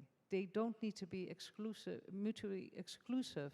And I've come to think that the economic benefit actually is extremely important to the local people, to maintaining that commitment to the idea of an art institution as vital to your society. Thank you very much. I think, well, many cities, especially I think in Asia, also want to learn how to, well, we have one institution, one museum that can really bring up, I mean, the economic development. So that's why we are looking around the world to learn from different examples. So just now, some of our speakers talk about impact, measuring impact. I think, Elaine, you talk about measuring impact of Southbank. It's a 75 years old institution. So how can you convince your stakeholders, your funders, your sponsors, and also the government, how, well, what Southbank Centre is contributing and will continue to contribute to economically, culturally, socially? It's a really interesting question, and it varies depending on the stakeholder. I mean, for the government, the UK government at the moment is very concerned and obsessed with growth. It wants to demonstrate that there is growth in the economy, and so they are really interested in our contribution to that. They have made the creative industries part of the overall government industrial strategy, so they have recognized its importance, and in fact the creative industries are 6% of the UK economy. Southbank Centre, therefore, in conversations with government, we talk about job creation, and it's millions that directly is created as a result of the site. and its work around the country. And we talk about, contributed income across the country and so on. But with philanthropists, it's about, it depends on the projects that they're interested in, so it's also about our contribution to young people. I think there is generally amongst philanthropists now a real wish to contribute to the well-being generally of young people, whether that is specifically around mental health, and we are the home of the UK's National Academy of Social Prescribing, so we do a lot of work in social prescribing. We're doing a lot of work around young people's waiting lists, so young people who are waiting for a diagnosis but are sort of missing along that route, and the waiting lists are very long, so we're trying to work with clinicians to do interventions at that moment. There are a number of philanthropists and funds who are very interested in that area, but also in education, because arts and music and drama has largely been missing from the curriculum, the national curriculum in schools in the UK, and arts institutions like ours have been really stepping up to try and compensate for that. And that has taken the form of teacher training, because we can bring classes into classical music rehearsals or to see dance, but if the teachers don't have the means of taking that back into the classroom, if they don't have the resources, if that hasn't formed part of their teacher training, which at the moment it doesn't in the UK, then we have to substitute that. So we've done a lot of work around that, and again have found funds for that. So I think you're right, it's a quite complex picture, but as I say, we're quite generously publicly funded through an arm's length body, the Arts Council in the UK, and I think increasingly we have to justify that public funding. I think my predecessors, in the past, it was a given that public money would come, and it is no longer a given. We feel that every time it comes around, and at the moment it comes around every 3 years, we have to apply. We really have to demonstrate that the value and impact of what we're doing in order just to get a standstill grant. So it's increasingly important, and I think when we look at other sources of earned income, which we're spending a lot of time doing at Southbank Centre, we've been very entrepreneurial in the past, we need to continue to be. Again, if you're talking about debt financing or any other kind of access to funds, you have to demonstrate your impact. It's impossible to get funding without it. When I talk to Elaine, we share many common grounds, right? We are also facing with challenges financially, and also how to, as Adrian said, articulate the value of a cultural institution, cultural district to our stakeholders. So I would like to ask Adrian, last night we talked about the increasing difficulty of getting government funding, I think in Europe in particular. US, even philanthropy funding is also getting more and more difficult. So you mentioned some things that West Kowloon or other cultural institution can do in order to generate more revenue. So can you share with us your insights, and also is there any no-go area that we shouldn't venture into as a cultural institution? So, yes, if you look at trends in public expenditure, certainly in Europe and in the United States, and by public expenditure I also include tax deductibility, because there's effective public sector support for culture in the States. It's simply manifest in a different way. The trends are not good. The trends are level or declining. And if you look at philanthropy, there are increasing challenges in philanthropy. In that philanthropy, about 20 years ago, philanthropy discovered strategy. And instead of saying, what can I do for you, philanthropy now says, what can you do for me? In other words, we have a strategy, and can you contribute to that strategy? Which means that program funding, particularly the programs that philanthropy, either formal philanthropy or informal philanthropy, are increasingly challenging. So generally, although public sector and philanthropic support are clearly, will, we hope, remain a very fundamental part of the pie, if you like, that makes up income, you have to look at earned income, I think, as well. And the great thing about earned income is it's fungible. In other words, you can take it from one place and put it in another place. There are not the same strings attached. The challenge of I think, public funding for most, earned income for most cultural institutions, which is basically food and beverage, venue hire, entrance charges, etc., is they're also mission related. In other words, you can't just go for aggressive profit maximization, because most of these things also are relevant to your mission as well as your money. So there are clearly potential in all those areas, but I think that one needs increasingly to look at what you might call mission congruent rather than mission supportive earned income opportunities. And by that I mean outside the normal chain. So whether you're looking at art hotels, or whether you're looking at consulting, or whether you're looking at adjacent car parking, you should be thinking really quite aggressively about income or some form of retail which is franchised, something that looks at your assets. And I think you need three things to do that effectively. I think you need a commercially exploitable asset, whether it's your brand, or whether it's an idea, or whether it's your skills. You need a structure in which you can do that, because most cultural institutions design not to be entrepreneurial for obvious reasons. It's great that museums are generally quite conservative in their governance structures.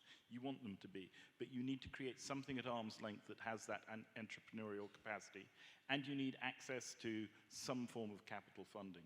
But I do think that if I were looking ahead 20 years or so, I would be increasingly, as it were, bold in my thinking about earned income, simply because of the trends, the inevitable trends as they seem now, about other demands on philanthropy and other demands on public expenditure.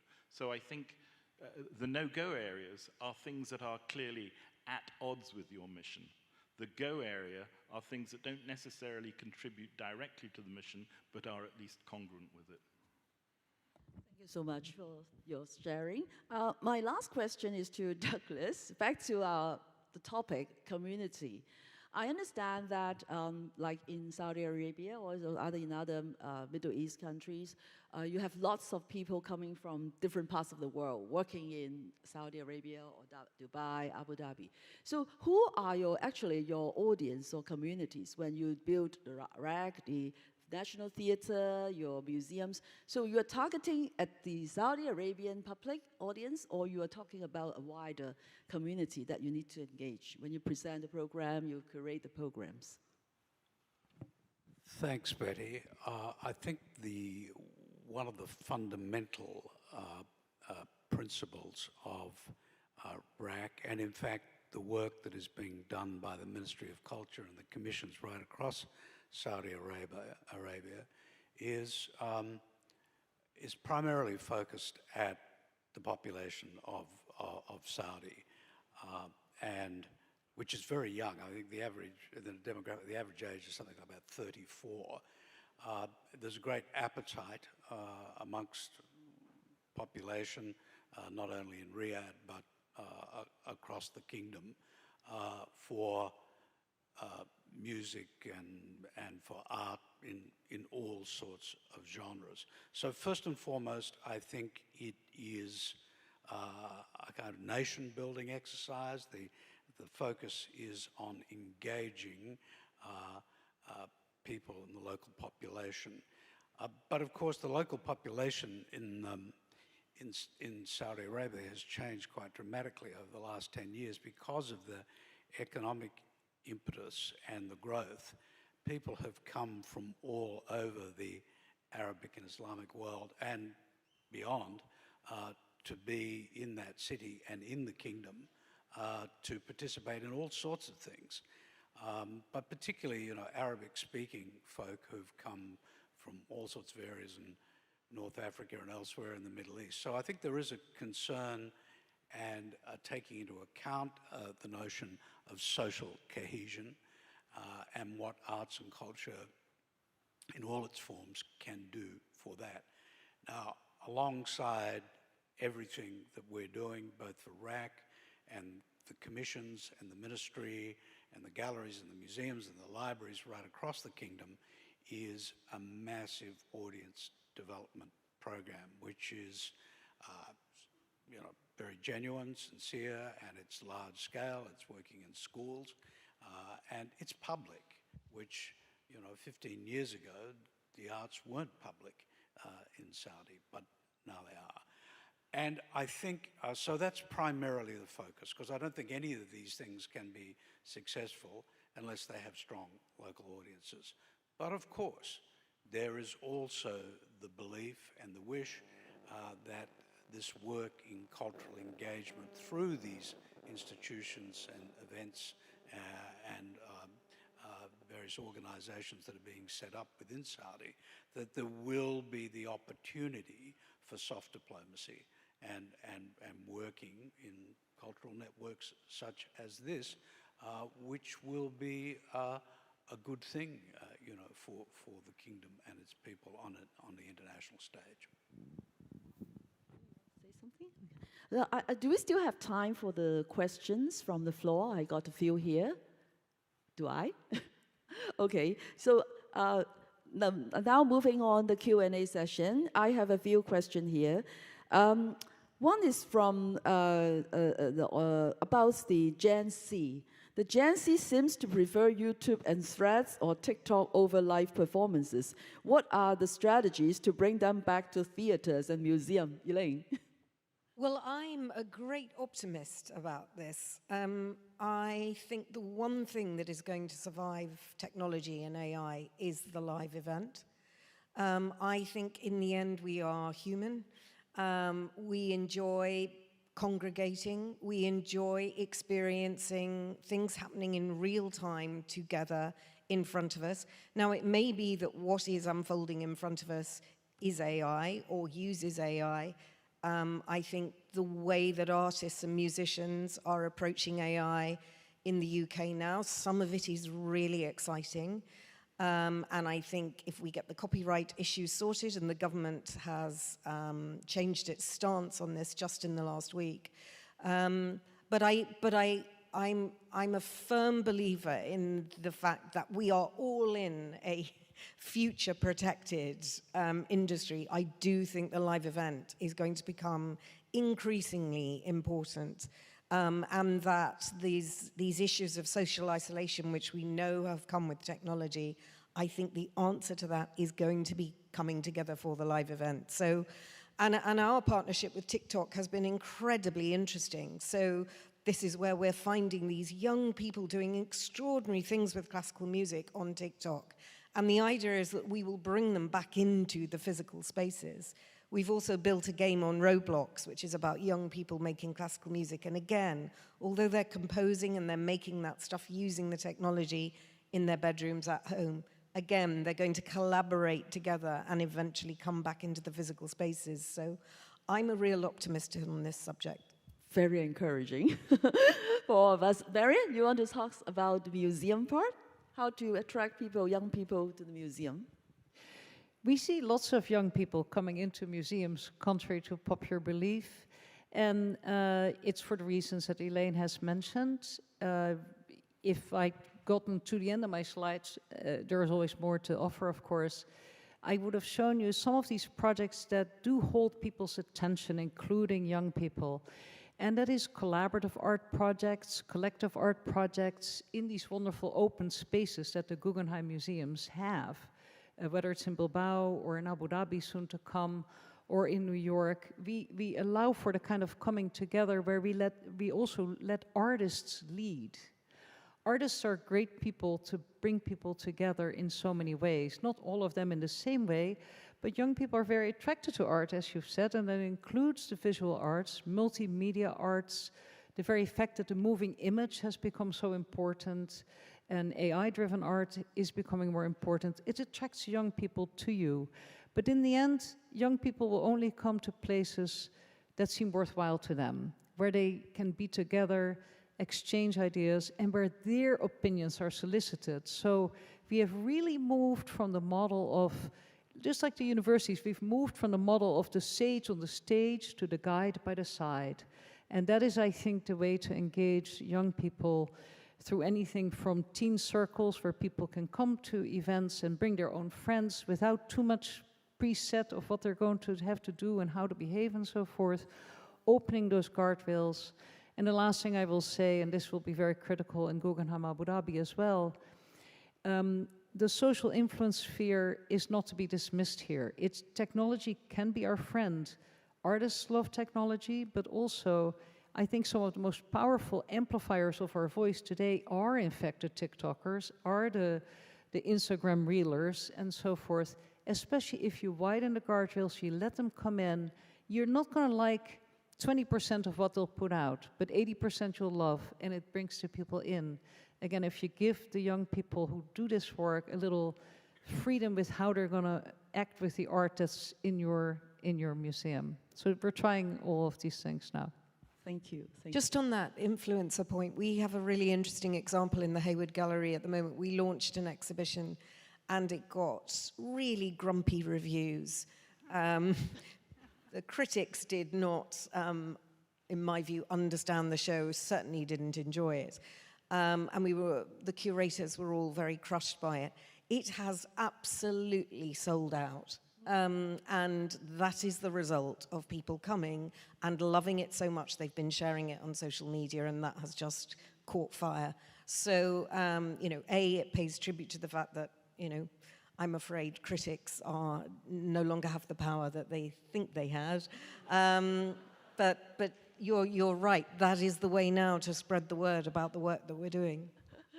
Douglas, you want to say something? I thought that you wanted. I just think it's better live. I always have. And of course, cultural districts have the power to bring people together for live performances. Yes, here too in WestK. So I just want to cover another question, to all speakers. When it comes to reimagining community through the arts, what do you see as the biggest enemy? More specifically, over the past year, has there been a specific curatorial or programmatic initiative at each of your institutions that make you feel this is the right direction for reimagining community?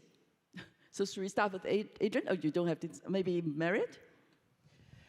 I think one particular inspiring example that we will try to implement in Abu Dhabi as well has been around a specific exhibition. I mentioned before that working with contemporary artists is so important. Rashid Johnson, this multimedial artist, had a fantastic retrospective. He's still a young man, he's 48. Took over that whole rotunda in a very spectacular way for 8 months. But what he brought with it was this enormous community of spoken word artists and poets, musicians. He built 2 stages where people could perform. He invited them in. We invited people in, amateurs, but also professionals, young people, and the very, very old, and everything in between. We had some 200 staged events, some very informal, some more formal. We had extended evening hours. And because Rashid is such a Pied Piper for young people, he also stimulated a teen circle program, I just referenced it, where we gave teenagers aged 12 to 18 a membership card. There's nothing like getting your first membership card. And with it, you were a member for a year and beyond, from all the public schools in New York where we went to, other partnership organizations, and you were allowed to bring 3 friends, whether you came for something just to hang out, or you came to a program that Rashid ran. We brought basketball stars to talk to the students who came. It was a very informal program with sufficient structure, so there were touch points. We learned a lot about these students, and we said, tell us what you think. What makes this museum appealing or unappealing? Has your family ever come? Would your family like to come? So a real warm invitation we built all around this magnificent exhibition that also actually got great critical reviews. Amazingly, we hit kind of a sweet spot there. Elaine, you have anything to add? I just echo a point that was made earlier, which is co-curation. I do think it's really important. If you want to bring communities in, you have to listen to them and think about the curation along with them. And we've made great strides to do that, both with young people. The focus of the 75th celebration is very much about young people. Our opening ceremony is a history of youth culture from 1951 onwards. And we're curating that with young people. And the important thing about a cultural district like ours is we have a lot of civic space, we have a lot of public space, and it should feel like it is for everybody to use. And that invitation to come in, not merely do we need to open the doors every day, which we do at 10 o'clock, and anyone can come in, but I think they have to be able to feel that they can use the space in the ways that they want, and that co-curation is really important. You can't just dictate to communities. You need to hear from them what they want and help provide it. Douglas? So I think one of the things that is being picked up by a number of artists and audiences is this international connection, the history and the possibilities of Islamic diaspora and Arabic diaspora. If we consider, for over 1,000 years, that diaspora and the cultures in astronomy, medicine, mathematics, literature, etc., spread literally from the south of Spain, across North Africa, down into the Middle East, down to the Mughal Empire, down into Southeast Asia, into Indonesia, which of course is the largest Islamic population on the planet, and Arabic traders got as far north as Korea. They came to this part of the world. There are Arabic cemeteries in Guangzhou, etc. So the influence is profound. It's long-standing, and it certainly had a two-way effect on cultures across the planet. And Arabic and Islamic culture has been a very big factor in all of that. So I think there is a real interest in re-examining that from a Saudi and from artists in the region point of view, and not only looking at the history and valuing that history of reaching out to other cultures, but thinking how that might be parlayed into contemporary art forms as well. Thank you so much. Actually, there is another question asking if the three centers district would be willing to work with West Kowloon Cultural District, WestK Academy, or WestK. So one of our audience asked the question. I do hope that we can continue with that conversation, enter into deeper collaboration in future. So thank you very much. I think my time is up. So I would like to, on behalf of all of you, thank our four excellent distinguished speakers for sharing. And please stay. There will be another session, but let's take a photo with the speakers. All right, ladies and gentlemen, another big round of applause, please. Thank you very much to our speakers for this engaging plenary session. And thank you, Mrs. Fong, for moderating for us. We'd like to invite our speakers to gather at the center of the stage for a photo. That was truly inspiring, and thank you for enlightening us. It's interesting to learn about what they do in their areas, in their regions, to connect with the future generation as well. All right, ladies and gentlemen, we're going to take a 10-minute refreshment break. You can make your way to the foyer via the two doors on both sides. Refreshments are ready for you. Please enjoy, and we'll reconvene after 10 minutes for the Performing Arts panel discussion.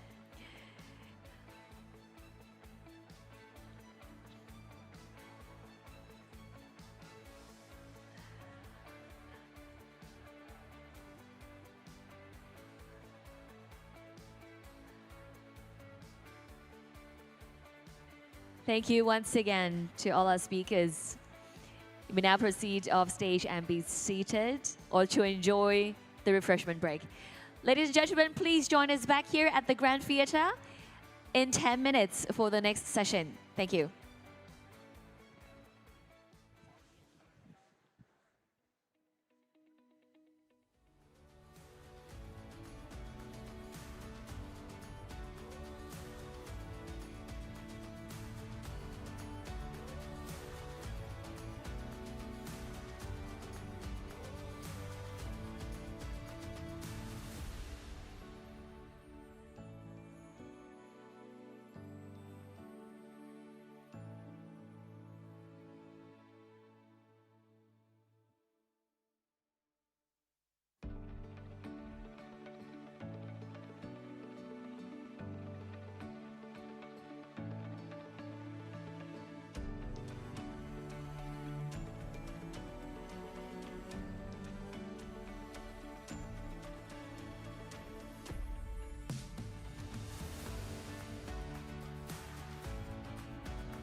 Ladies and gentlemen, welcome back. We hope you've enjoyed the refreshment break just now. We'll now move into the next program of the summit, the Performing Arts Panel Discussion. Once again, we'd like to invite all of you to take part in the Q&A session. If you have any questions for our speakers, please feel free to scan the QR code that will be displayed on the screen during the session. Our moderator will select a few of them to be addressed during the Q&A segment after their discussion. The following session, Arts, Community, and Leadership Reframing the Relationship, explores how arts leaders worldwide are addressing the evolving needs of artists, audiences, and communities. From traditional performance centers to vibrant civic hubs, fostering inspiration and engagement, our international panelists will share how arts institutions stay relevant to their times. Mr. Paul Tam, Executive Director, Performing Arts, West Kowloon Cultural District Authority, will be moderating this session for us. And first, let's welcome our moderator, Mr. Paul Tam, to the stage.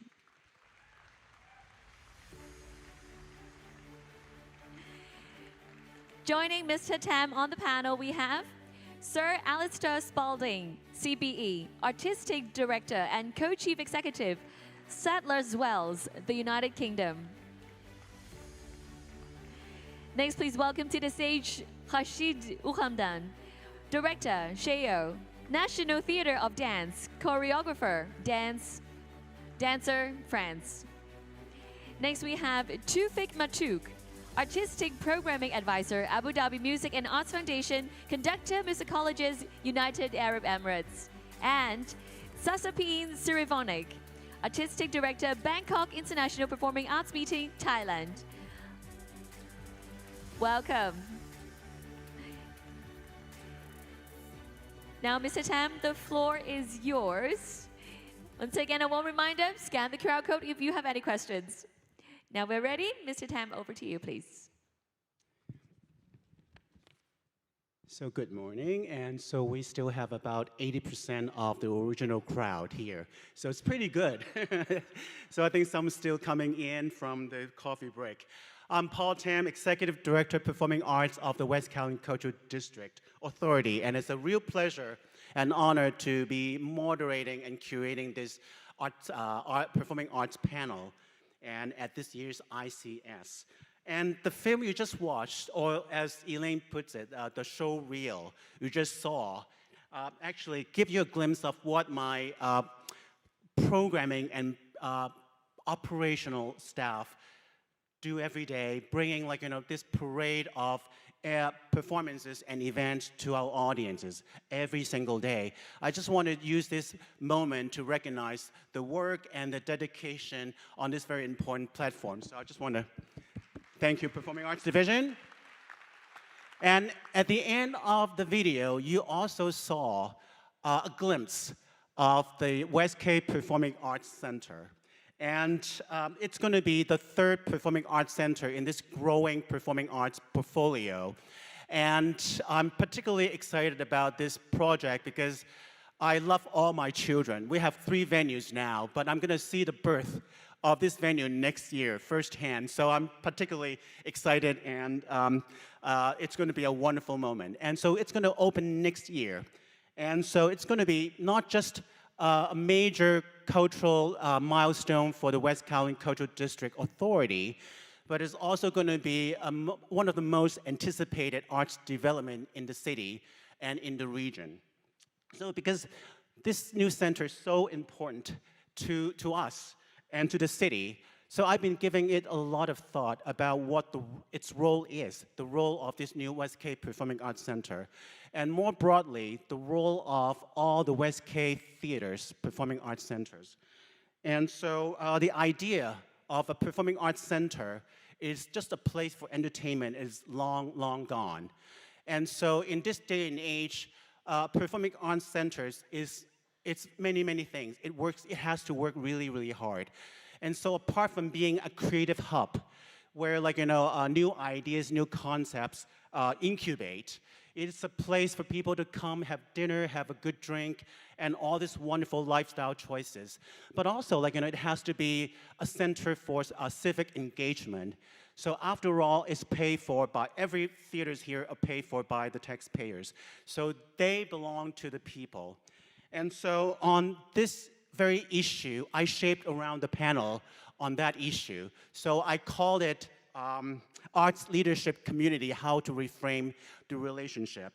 And so I think it's also a very timely topic for this time of, in this world and this particular field, that everything is changing at a breakneck speed.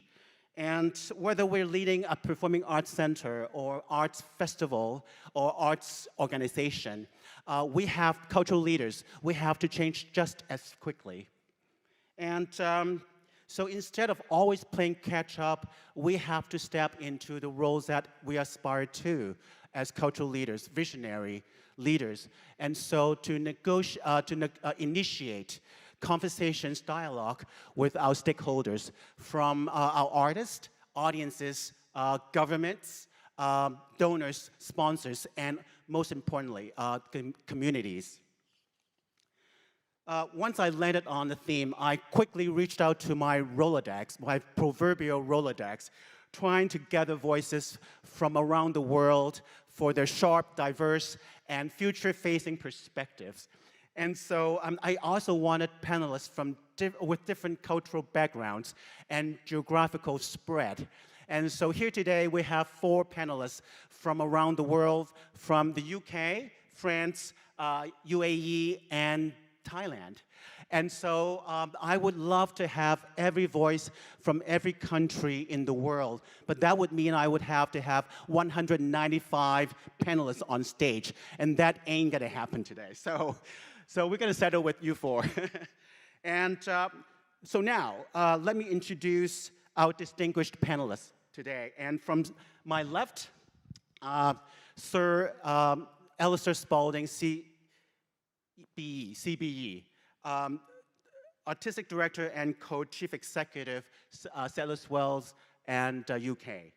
And next to Alistair is Rashid Urhadan, and Director Chaillot, National Theatre of Dance, based in Paris, France.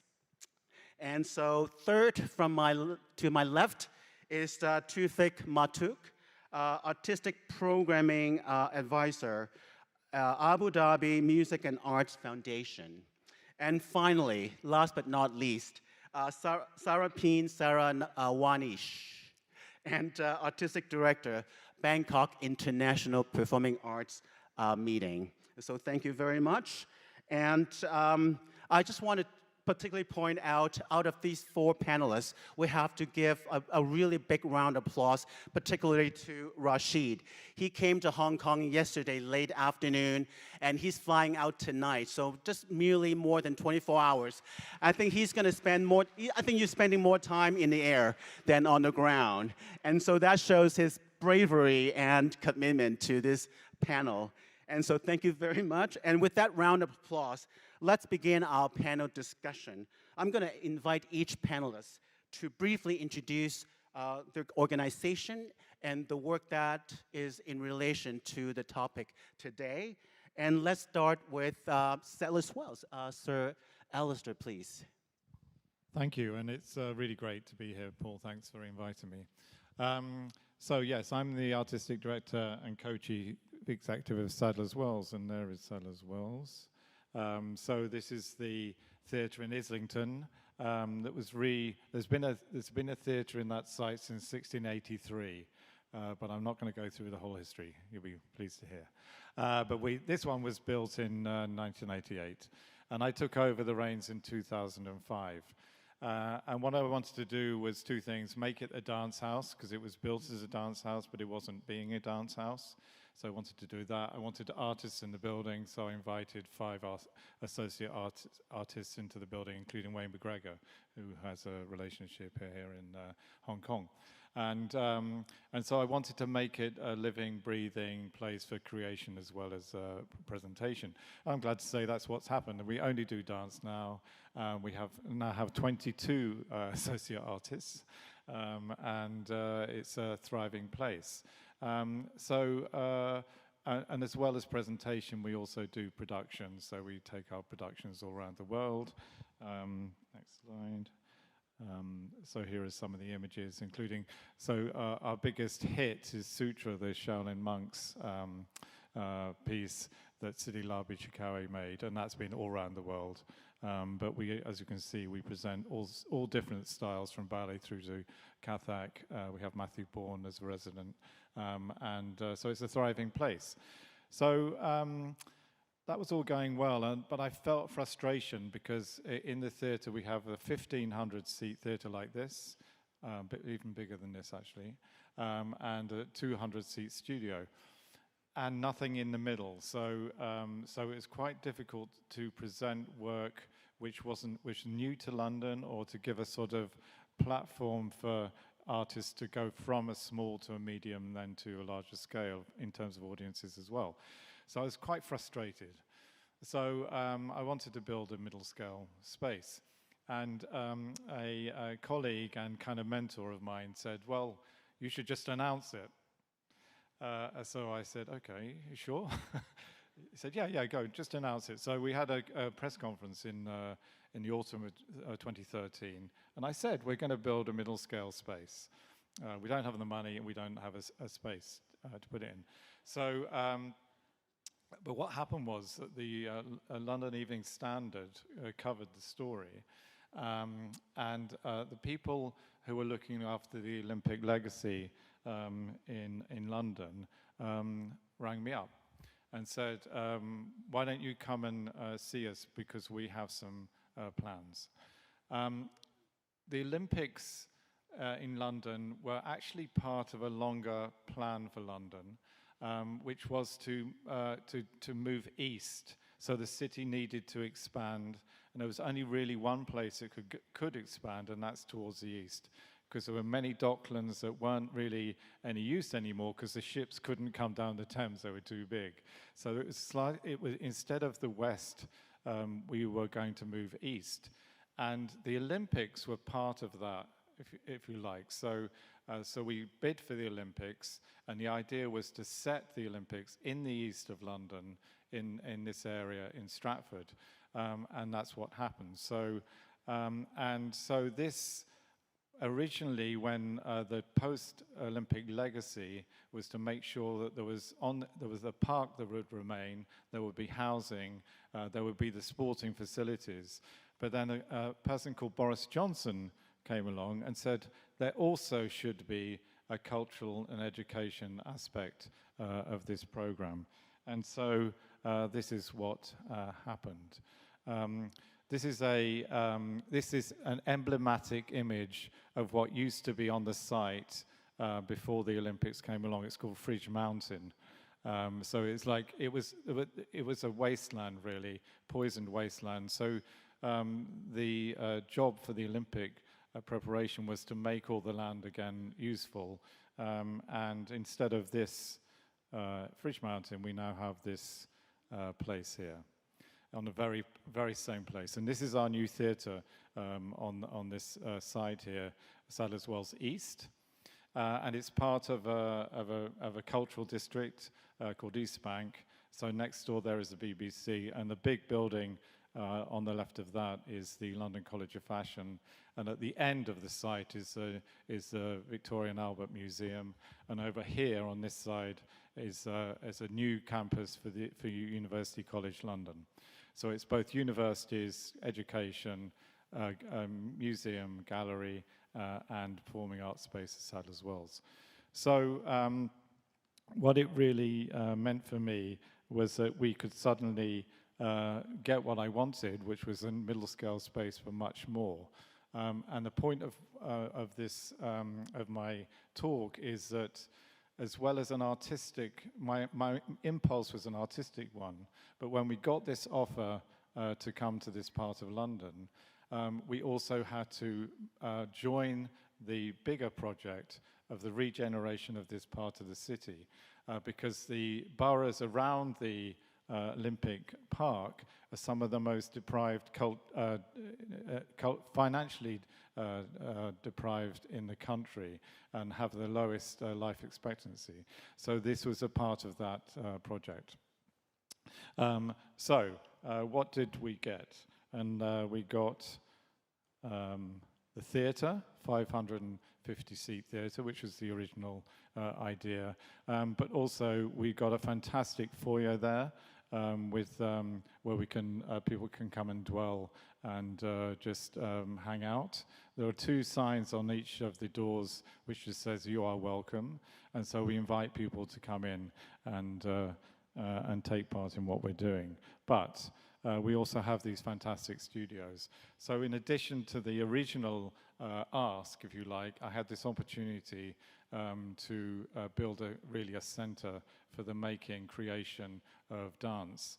And so in these studios, we have the possibility to have residencies, to do R&D, proper R&D work around dance, and then various other projects. So there's a choreographic school for 13 students for 2 years, which makes it says "need to be quick, thanks" on the thing here, so I'll be quick. So those are the studios, and then in the foyer we have this fantastic opportunity. This is called the dance floor. And it's a stage 10 meters square, and it's there permanently. And we have these classes on during the day. And you can see the windows outside. It's on the corner of the site. And so whenever there's a dance class, people come actually outside and have a look, and also then start joining in from behind the teacher. But at the same time, when there's not a class on the dance floor, people can just come in, plug in their music, and get going. It says it's quickly saying "need to be quick." So we'll go to the next slide. Also, finally, we have this Hip Hop Theatre Academy. So we've been developing hip hop theatre for 20 years. We have a festival called Breaking Convention every year, and it's really a chance for the development of that art form. And East London is the place where it started in the UK. And so the artistic director of it, John Z.D., said, we also need to start training dancers. And so as part of the facility we have in Sadler's Wells East, we have a hip hop theatre academy of 16 to 19-year-olds. And it gives them a level 3 extended diploma. So it's a qualification, a bit like the Brit School that exists already. And people can learn, they learn all aspects of hip hop, not just the dance, the graffiti, turntabling, all of those things. So really, what it really is an opportunity to make something which really engages with the communities already there. And if we don't do that, if we just have our own theatre there, then we've failed as a project. So we really have to make sure that that's the result, that the people around the boroughs there can enjoy what we're doing. Well, thank you very much, Alistair. And so I was at the opening of the Sadler's Wells East last February. Was it February? And so I was immensely impressed by the artistic vision, and also the fact that, like, you really want to reflect the district that the venue is situated in. And so that actually brought me a lot of food for thought, and I came back and I tried to think how West Kowloon will shape our new center. There's a dance center within the WestK Performing Arts Center, which is going to open next year, as I mentioned earlier. And so, and that led us to the signing of the MOU yesterday. Just want to remind everyone, we signed an MOU with Sadler's Wells yesterday. And so hopefully in the years to come, we can actually exchange cultural ideas, cultural talent, and also cultural contents. I think that's the whole idea. So thank you very much. And so why don't we just strike the iron while it's still hot? Because you just finished your presentation. I have one question for you instead of waiting till the end of each one's presentation. So it's been open for over 1 year now. So as in every new venture, there has to be some hurdles. And you talked about all the wonderful things about the Settlers Well East since last February. And so what has been your biggest challenge so far? Yeah, you know, all the original intentions have absolutely been achieved. So all the studios are full of people making work. The Hip Hop Academy has started. 30 young people have started. Another 30 start next year. There are residencies. The dance floor is fantastic. You know, people are it's full. What isn't quite working is the number of people who are buying drinks and coffees. But there's West Ham, the stadium. Sorry? There's also the West Ham stadium. When West Ham have a match, we're okay, because they all come in and have a drink, and we run out of beer, basically.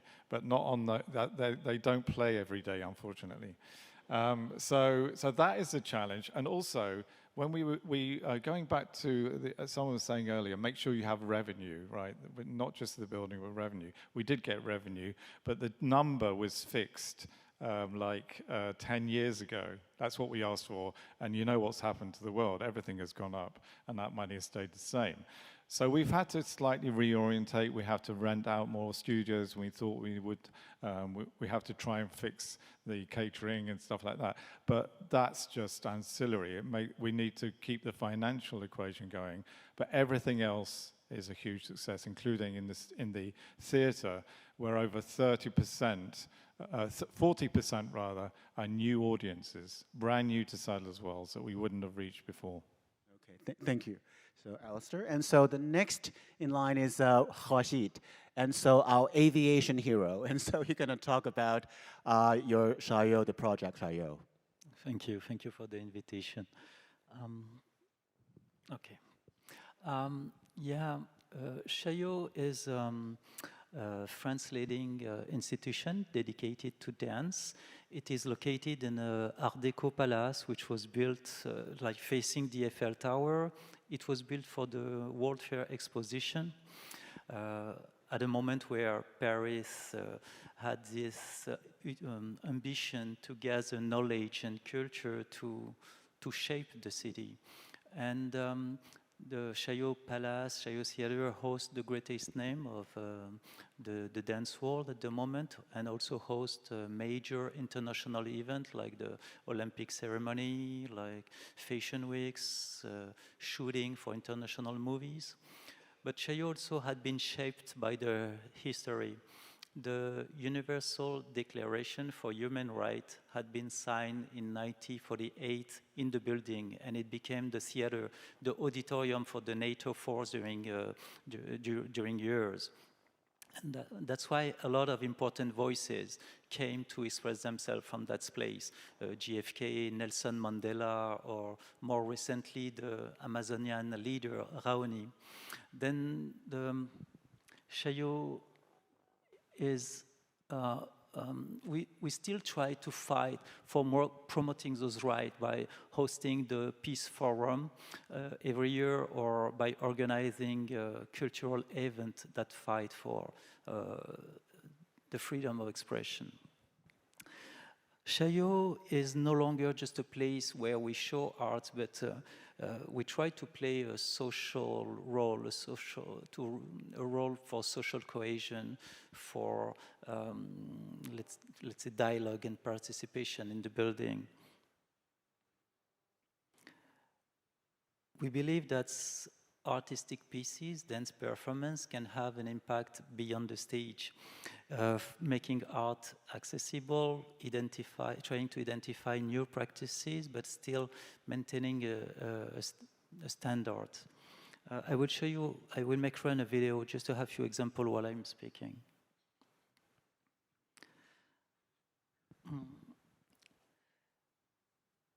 Connecting artists with the community, for us it means to try to identify places where we can go beyond the cultural field, working in healthcare, education, social inclusion, sports, leisure, tourism, scientific research, fashions. In short, we try to act at the scale of the city, and we try to interfere with the daily life of the people in their activities and not trying to bring them every time around the artistic project that we develop.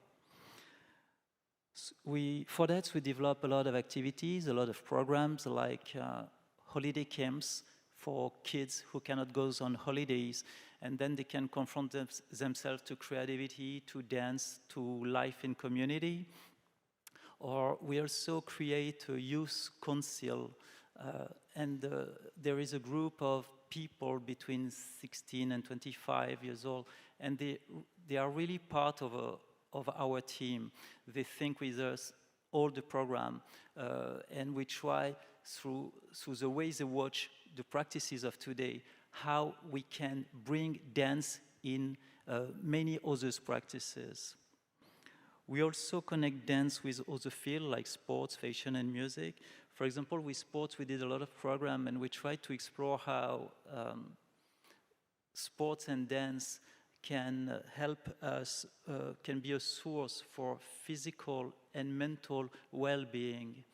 With the fashion world, we organize meetings between fashion designers and choreographers to nourish both of those two fields, and the designers create new clauses regarding the dynamic that they propose and vice versa. And with pop French icons, we try to propose new form of immersive concert and participation of the audience.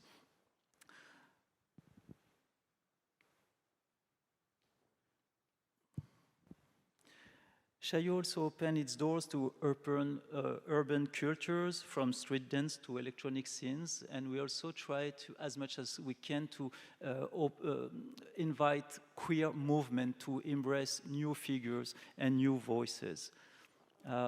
With the company of Xiqu, we have a dance company, and sometimes I'm choreographing the project. We're also using the company as an ambassador for those values and for those processes all over the world, meeting other cultures. It's what we recently have done in Alula in the desert, in Saudi Arabia, working with Saudi musician, and incorporating children who were discovering dance for the first time.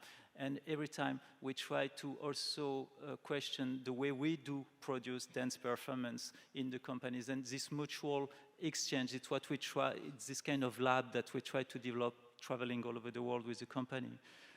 We also present digital art pieces, but we are going to create a new lab in Xiqu, not so much to present art pieces, but to observe, working with anthropologists, with sociologists, to observe how people are using the new technology of today, knowing that 70% of the component of TikTok are choreographic component, for example.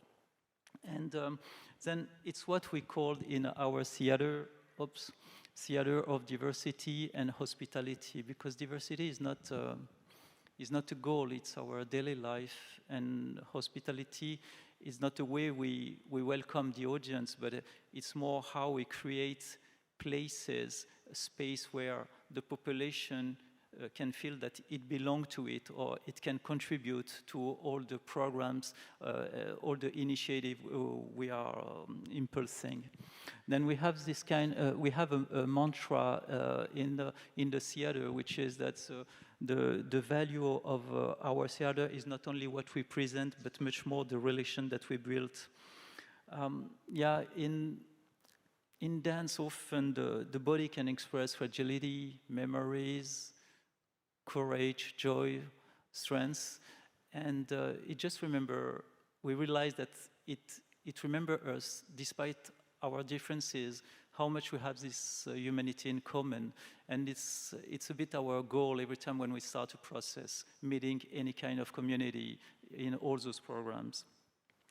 I would say that's it. That's how we try to give space to the people gathering all those human activities to try to make art and to maybe inverse this top-down attitude that a lot of French institutions had for a long moment, creating art pieces, bringing it after to the audience. We just try to see how from opening our space, making this place as an encounter place, sharing the practices, observing the need of the young generation, of all those domains that I mentioned before, healthcare, education, we can try to establish program and then to use art among all those activities to create an art piece. Thanks.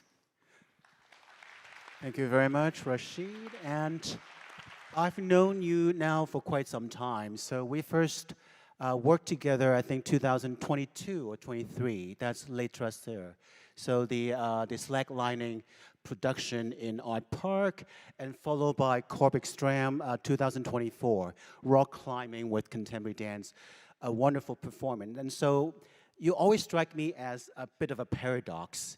You're a man of, like, this kinetic, almost manic creative energy about you, but all wrapped up in this soft-spoken gentleness, and you could see that right now.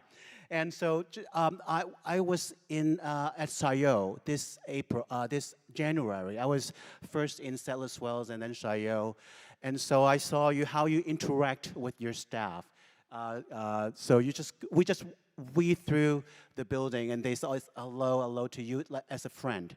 I suppose that's your leadership at the center. But my question is, you've been leading Chaillot since 2021.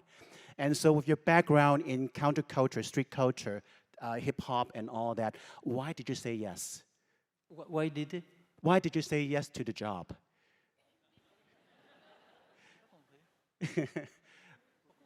Why did you say yes to the job, to take up the job? Why I said yes, sorry. Okay, sorry, how you say it. I was running this last day. No, because I think it's a natural natural extension. Often, I know that some people do believe that to have an artistic career is different to have to be director of a house like this. But for me, that's the same job, and I think it's why I try to depict, speaking before, that all this reality shaped the arts. Definitely all those experiences, working with all those domains, nourish me as an artist and as a director. Then, yeah, that's why I said yes, and also because I really do believe that's, well, of course, I was very honored to be invited for such an institution, because that's a national institution. There is only one national dance theater. You are chosen by the French president himself. But when I got the call, suddenly I had the feeling that what was considered on the side, on the marge, they wanted in the middle. And this approach of starting your art grounded in the community, that would be what they want in the heart of the activity. And it was making a lot of sense bringing that to Chaillot, like at the origin, what I said before. It was this huge, not utopia, this huge ambition of gathering the knowledge and the practices and the culture to create art and to put it in the center of the city, and that's why I said yes. Okay, thank you very much, Rashid. And so you all see a little bit more of Chaillot in Hong Kong in the next few years, because we just signed an MOU yesterday between Chaillot and West Kowloon Cultural District. And so we look forward to seeing you more in the city, and next time, more time on the ground. Definitely. And so from the UK and continental Europe, we're going to be moving closer to Asia. And so now, from two performing arts centers, now we have an art festival, Tufik. Good morning, everyone, and great to see you here and to speak about the Abu Dhabi Festival. Abu Dhabi Festival is an initiative of Abu Dhabi Music and Arts Foundation that has been founded 30 years ago, and the Abu Dhabi Festival is one of the Arab world leading cultural institution, a platform that commissions, produces, and nurture talent in the UAE, in the Arabic world, and across the region. Through the vision of the UAE leadership, the festival embodies openness, creativity, and collaboration. Important that the festival is an international platform for cultural diplomacy through all the international partnership that he has.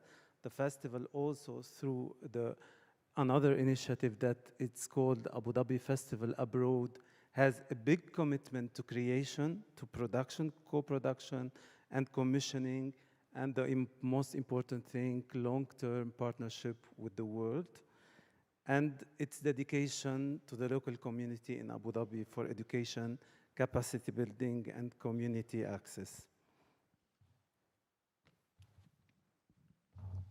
The relationship of the festival with the artists is not that the festival is just presenting artists. As I said, the festival is a producer and the commissioner.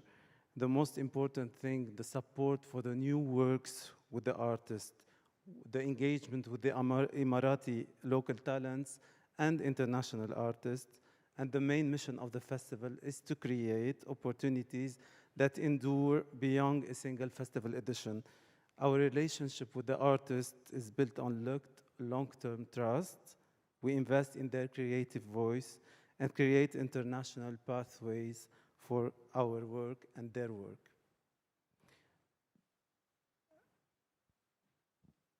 The relationship of the festival also is with its audience. The audience is not a passive audience. The festival builds sustained cultural literacy and engagement with the audience. The most important part of the festival, around the festival, is the community outreach that the festival brings to the community in Abu Dhabi around musical residency, master classes to the local Emirati and resident in Abu Dhabi. We aim to cultivate a curiosity and cultural fluency, ensuring that audience see themselves also on the stage. The other important relationship of the festival is with founders and partners. The festival works with government entities, private sponsors, and international institutions. And it prioritizes sustainability, transparency, and measurable cultural impact. Our founders are not merely for us as sponsors, but co-architects for development. Together, we shape projects that create sustainability impact for the society. How we reframe the role of the festival in the changing cultural landscape. I think it's important for us to take care of these four important notes that we should adapt to the new audience behavior regarding digital engagement, regarding demographics. The festival is balancing a lot the question of heritage and innovation and the positioning of the art as the platform as civic infrastructure, not entertainment infrastructure. And the most important thing is increasing collaboration across Asia and the UAE. As a cultural expectation shift, we see the festival not only as a presenter for the art, but as a producer that inspires dialogue and fosters innovation. In conclusion, the future of cultural leadership remains in relationship between artist and audience, between community and institution, between creativity and responsibility. At the Abu Dhabi Festival, our role is to nurture these relationships so that the culture continues to flourish, not only in the UAE, but across our shared global landscape. Thank you. Thank you very much, Tufik. And I think in Hong Kong, we often describe ourselves as a cultural crossroads. East meets West and old meets new. And I think you're building similar bridges in your part of the world, in Abu Dhabi, Beirut, Riyadh, and beyond. And so what are the main challenges, some of the main challenges you face promoting Western arts in that part of the world? Yes, Paul, thank you for the question, important question. That I think that Abu Dhabi feels like Hong Kong in the same way, that it's bridging cultures, bringing East and West together. And we feel very responsible to nurture this kind of collaboration. The main challenge remain for us, I think, to bring meaning to these. When I bring an opera or a dance to Abu Dhabi, the most important thing, I think, is to give it meaning that has a resonance in people's and in locals, that has meaning for them. And I think in the 30 last years, Abu Dhabi Festival tried to build really an ecosystem, and this is one of the big challenges in the UAE, because it's not a country where this Western music was part of the tradition, so building an ecosystem was also a great challenge. And I think we are in a part of our history where we're not only importing, we are co-creating, and that's the big part where we are implicating a lot of Emirati artists in our productions. Okay, thank you. So we have not signed any MOU with your festival, so yet. But I know the Abu Dhabi Festival has signed an MOU with a Hong Kong arts organization, Hong Kong Ballet. I think we can name the organization. And you're also in discussion, in negotiation with a few other Hong Kong-based organizations. So, so I think we're going to see a lot more Abu Dhabi Festival in Hong Kong and vice versa, Hong Kong in Abu Dhabi. And so finally, we have the only female lady panelist on stage today. And I have to say, like, you know, I picked Saza Pin out of a very selfish reason, because I just don't know her well enough. And also, I don't know Thailand, the artistic ecosystem in Thailand enough. But the fact that we often talk about global south at dinner last night at our table, we talked about what global south means. So does it mean, does it include Hong Kong? Does it not include Hong Kong? But certainly it includes Southeast Asia. And so it's a growth ecology, but yet we don't really know too much about what's going on. And I think one of the reasons I want to bring Saza Pin onto this panel is to explain, to describe, like, you know, what is going on in that part of the world in Bangkok and Thailand, and also the work that you do. It's fascinating. It's very different from, like, you know, the rest of the panel today, and so I think that's going to be a very unique voice. So, Saza Pin, thank you. Thank you, Paul. Thank you very much. Thank you for that introduction. It's really a great, setting up the perspective of what I will be touching on. So good morning again. I think it's already noon, so maybe not technically in morning. Once again, my name is Sasapin Siriwanich, and I'm from Bangkok, Thailand. I'm here today as the Artistic Director of BIPAM, B-I-P-A-M. It's short for Bangkok International Performing Arts Meeting. In Bangkok, Thailand, I also work as an independent producer and also an artist myself, sometimes, not as often as I'd like. And thank you for the invitation once again to be speaking alongside these panelists, even though where I'm coming from is very, very different, but I am really grateful for the opportunity to kind of put things in perspective and to be kind of, you know, next to other perspectives that I'm not quite familiar with myself, so it is a great opportunity. Thank you. I will start by introducing to you what BIPAM is, for those of you who are not familiar with what it is yet. As of today, BIPAM is the name of two things.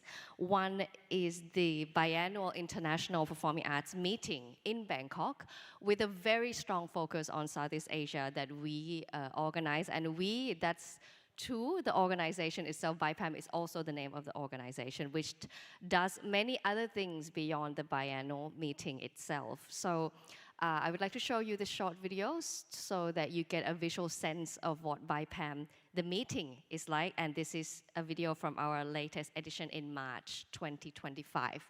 Please play the video. Thank you.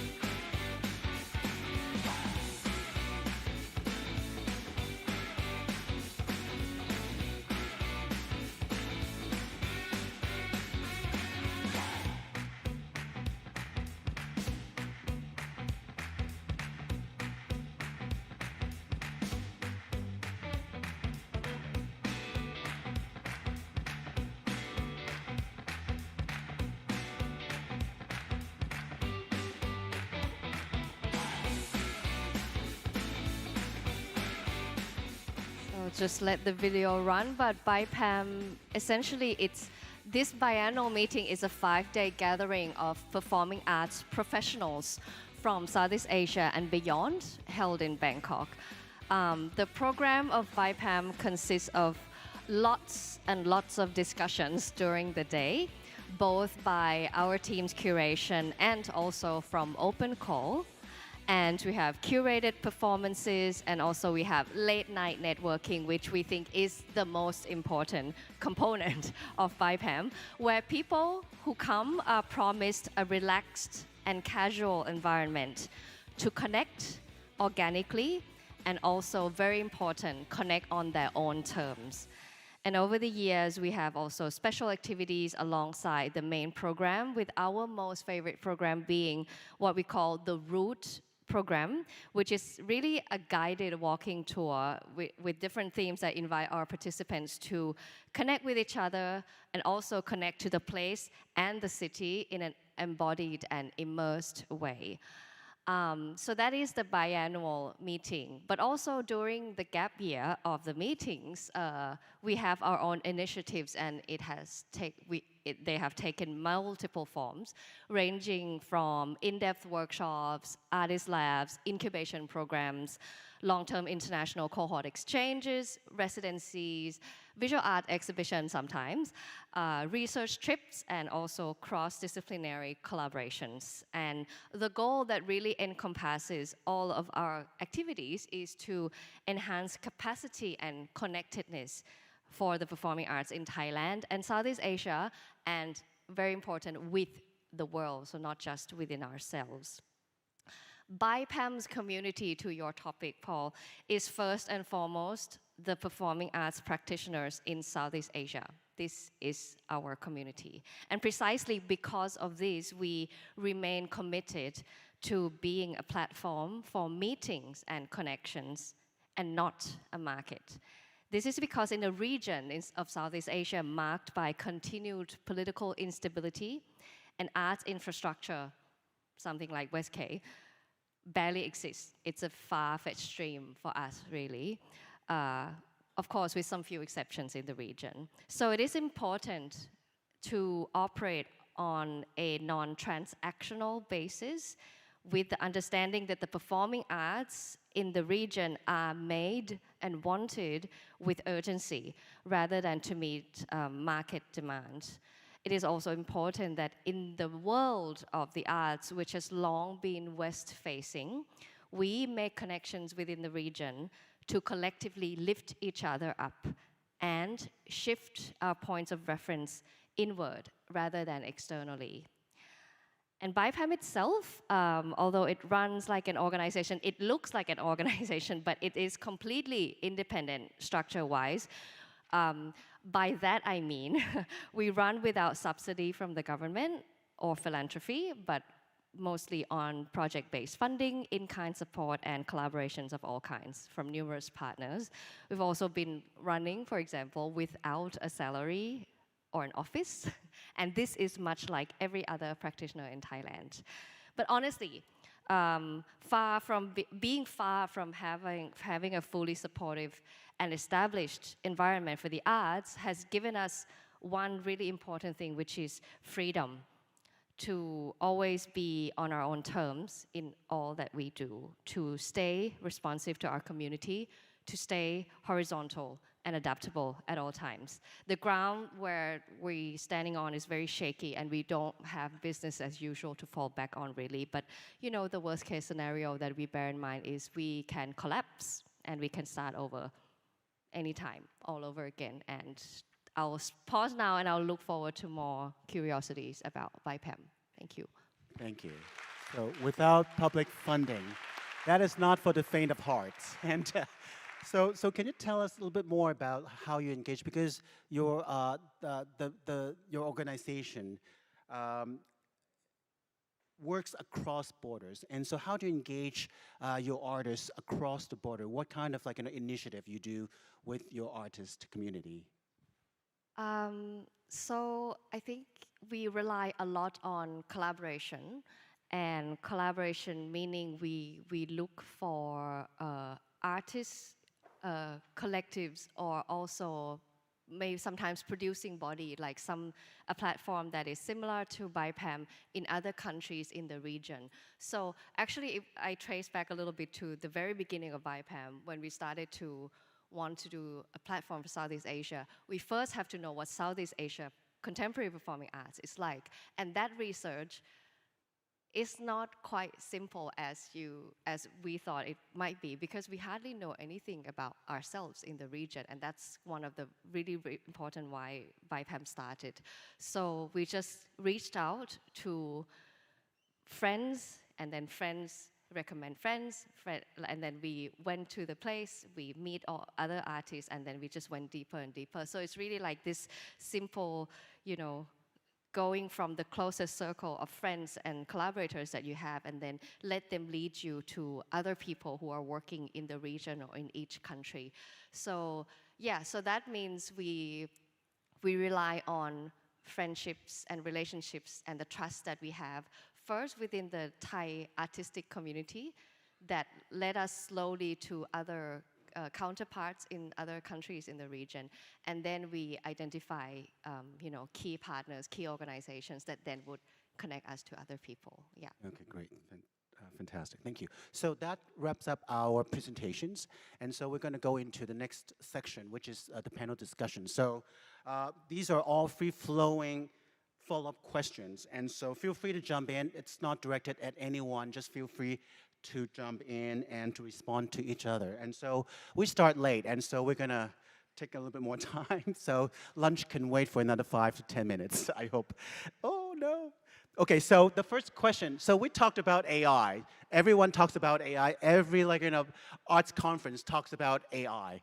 And so I just want to find out how, and we talked about AI in programming, but I want to know, because the topic today is arts, community, and leadership. And so how does AI affect your artistic leadership within your organization, apart from using GPT to write emails? And so how does it affect your work, your organization? Anyone? I take it. There is this phrase of this science fiction writer, Stephen King, who said, you should shape the reality before the reality shaped you. And I would say the same with AI. Like, should we endure it, or should we jump into it and to explore all the potentials? Then I go on the artistic field, productions.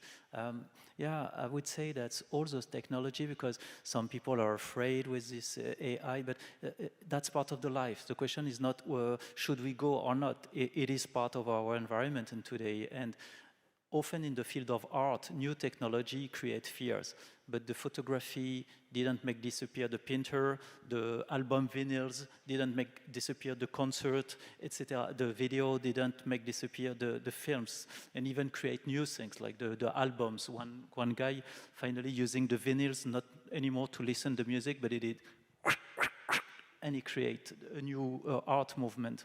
Then I would say AI in the art field is something we should embrace to see the potential, the limits, and definitely to not endure it, yeah.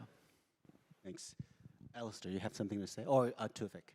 Yes, I don't think AI is a big problem for the artistic leadership, because AI can give you insight, but leadership needs also intuition, values, and cultural sensitivity. And I don't think AI provide these things. So I think leadership has all these, and AI can give you insight about it. But at the end, it's your artistic leadership that give you the decision at the end.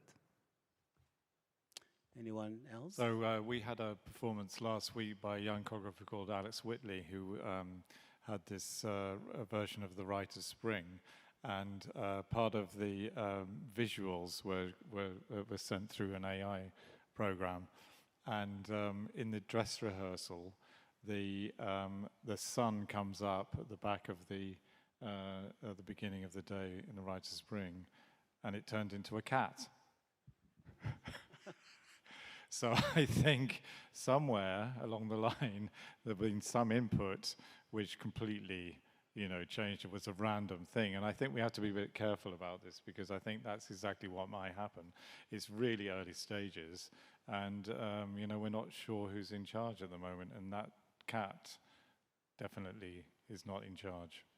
Well, cats is a big thing in Hong Kong these days. Everything is about cats. And I think those who know. And so anything to add, or I'll go to the second question?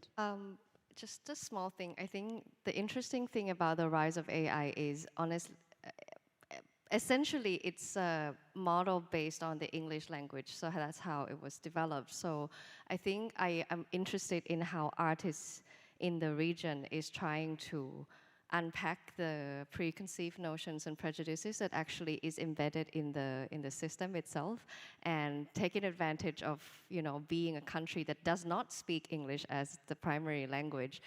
I think we were enjoying seeing a lot of loopholes and like cracks and things that AI would talk about, and we're like, what do you mean? So yeah, I think this challenge is very interesting, and hopefully it will be the basis of a lot of art making in the future. That would be very exciting. Okay, all right. And so second question, we have two more. So it's about global connectivity. We talked about it at our Zoom meeting. And so international work is central to what you do at your organization. And so, but with rising costs and increasing logistical and environmental challenges, so how are you rethinking touring, collaboration, and exchange? That's a very big topic these days. And so anyone wants to jump in?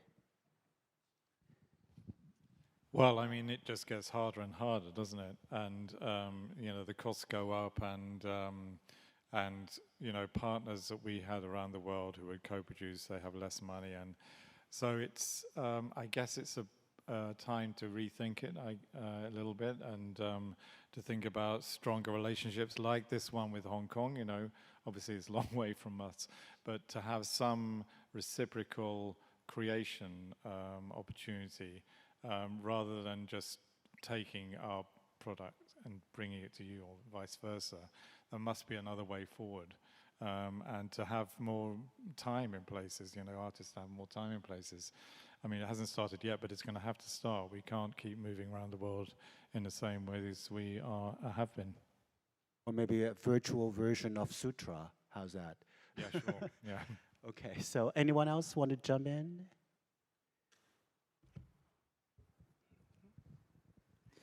I think all the rising costs happening currently in the world can lead, yes, to fewer collaboration, less. But that doesn't mean that these fewer collaboration are not richer collaboration. And that could also, a way that we think that the upcoming period, it could be a period of prioritizing the impact over the volume of things when we do these kind of collaborations. Okay, all right. Go for it. Yeah, but definitely ecology is synonym of economies, and it means to work with partners, to not make travel companies from all over the world just for a single performance.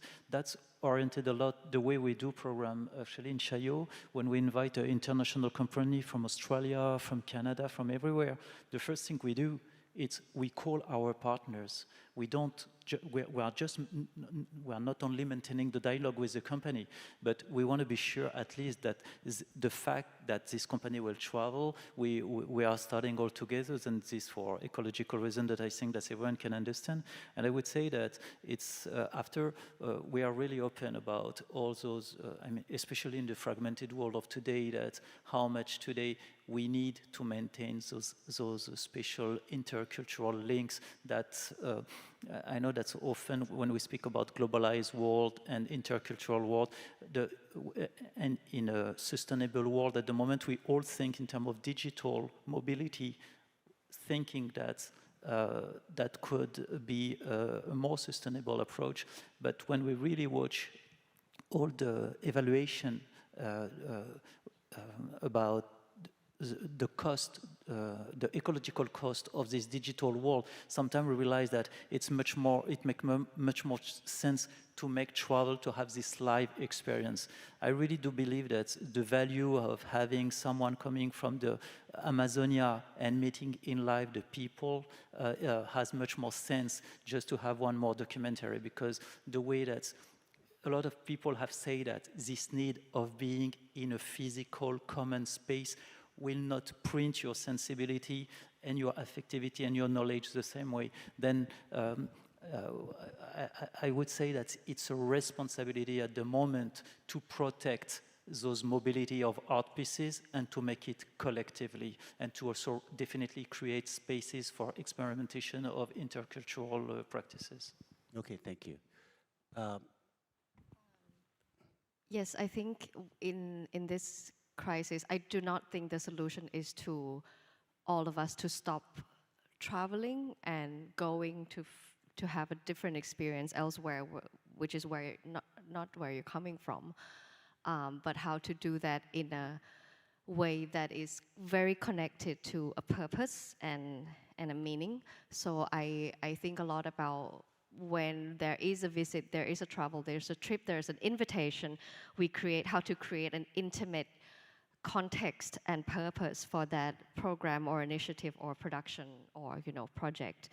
And I would like to think of this as care that we put in our curation, in our producing, and also in art making. So asking ourselves very honestly, what do we want out of this thing that takes so much energy, so much investment, so much ecological resources, and finding that common grounds together, and always having that very clear, because we are not in the world where we can just afford to be, without a real purpose anymore. So I think as long as we have a purpose to hold on to, we can, co-invest in making something happen, even though it's difficult. Well said. And so I have one last question, but I just want to ask a question from the audience first, and then we'll come to my final question. So by Anthony, I know which Anthony. And so given this session is about arts, communities, and leadership, could our panel share with the audience their experiences, both successes and otherwise, in what are the essential qualities of being a leader, leading an organization to make it relevant and impactful in the current times, as well as leaving a legacy, please? It's a loaded question. So who wants to tackle this question? I'll have a go. I guess, I think someone asked me, what do you need to make something successful? And I said, well, I was talking about the new theatre, and I said, you have to dream it. You have to really want a very specific thing, and you dream it. And then you need the money, and then you need people who are going to make that happen. And the last one, I think, is probably the most important, actually, because you just need really good people around you. You can't, if you try to do it yourself, then that's over. So you have to be able to delegate and to be, to work with your colleagues in a collaborative way to make things happen. Okay, and I think perhaps we'll go into the final question. It's for everyone, and I did not tell you about this question before today, and so it's a kamikaze kind of a question. And so it's to all my panelists. And so as leaders, people expect you to have a vision for the future, visionary. And so if you could look into a crystal ball, and what do you imagine your organization will look like in 10 or 20 years' time? So start with Southbank, the farthest flung. I would respond by, I really dislike this question. everywhere I go, like, do not talk to us about the future, because that's really true.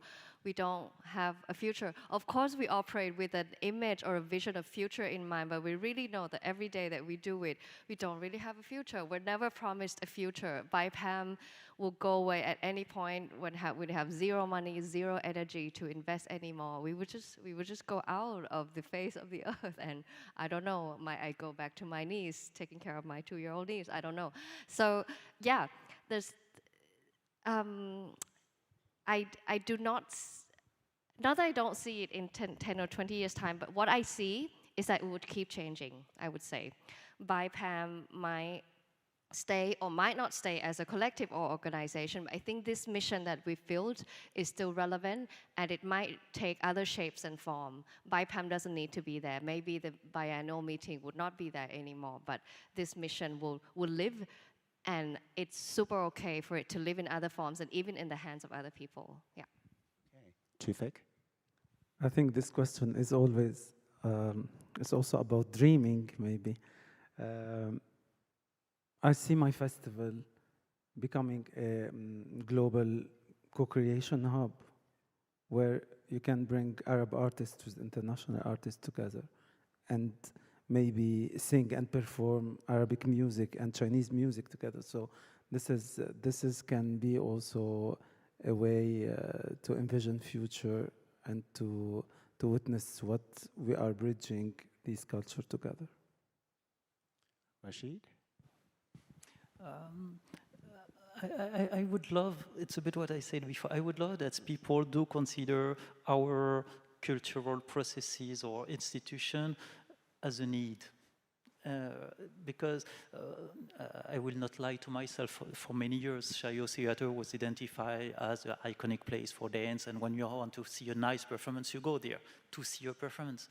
But we try to change this thing, and I would love that people say, okay, I want to take care of my old parents, I'm going to have a dance workshop for them going there. I want to what we are doing in social field, we want that all the people, isolated minors of the city, who are quite isolated by the Justice Department, they can share a moment with other child about their age in the city, to be identified for all those sectors, healthcare, Justice Department, education as a deep resource, even more than what it is now. That's something I would dream for the future, yeah. Okay.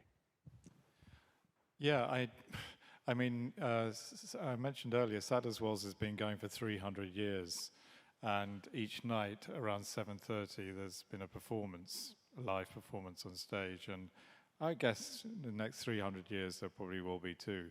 So I'm just hoping it survives, you know, through, and I think the best thing you can do as a leader is to make sure that you take care of the succession too, and that you keep that drive going, and that's part of my responsibility in the next few years. Thank you. And so as for WestK, my hope, my wish is that within 10 years we have plans to build the music center. So, okay. Okay, so my closing remark, and it's 12:42, and so the last thing I want to do is to stand or sit between you and your lunch. And so I'll make the closing remark really brief. And so over the last hour or so, we had a very interesting, rich, rigorous conversation about reframing relationships in the arts, and so between leaders and artists and communities and institutions.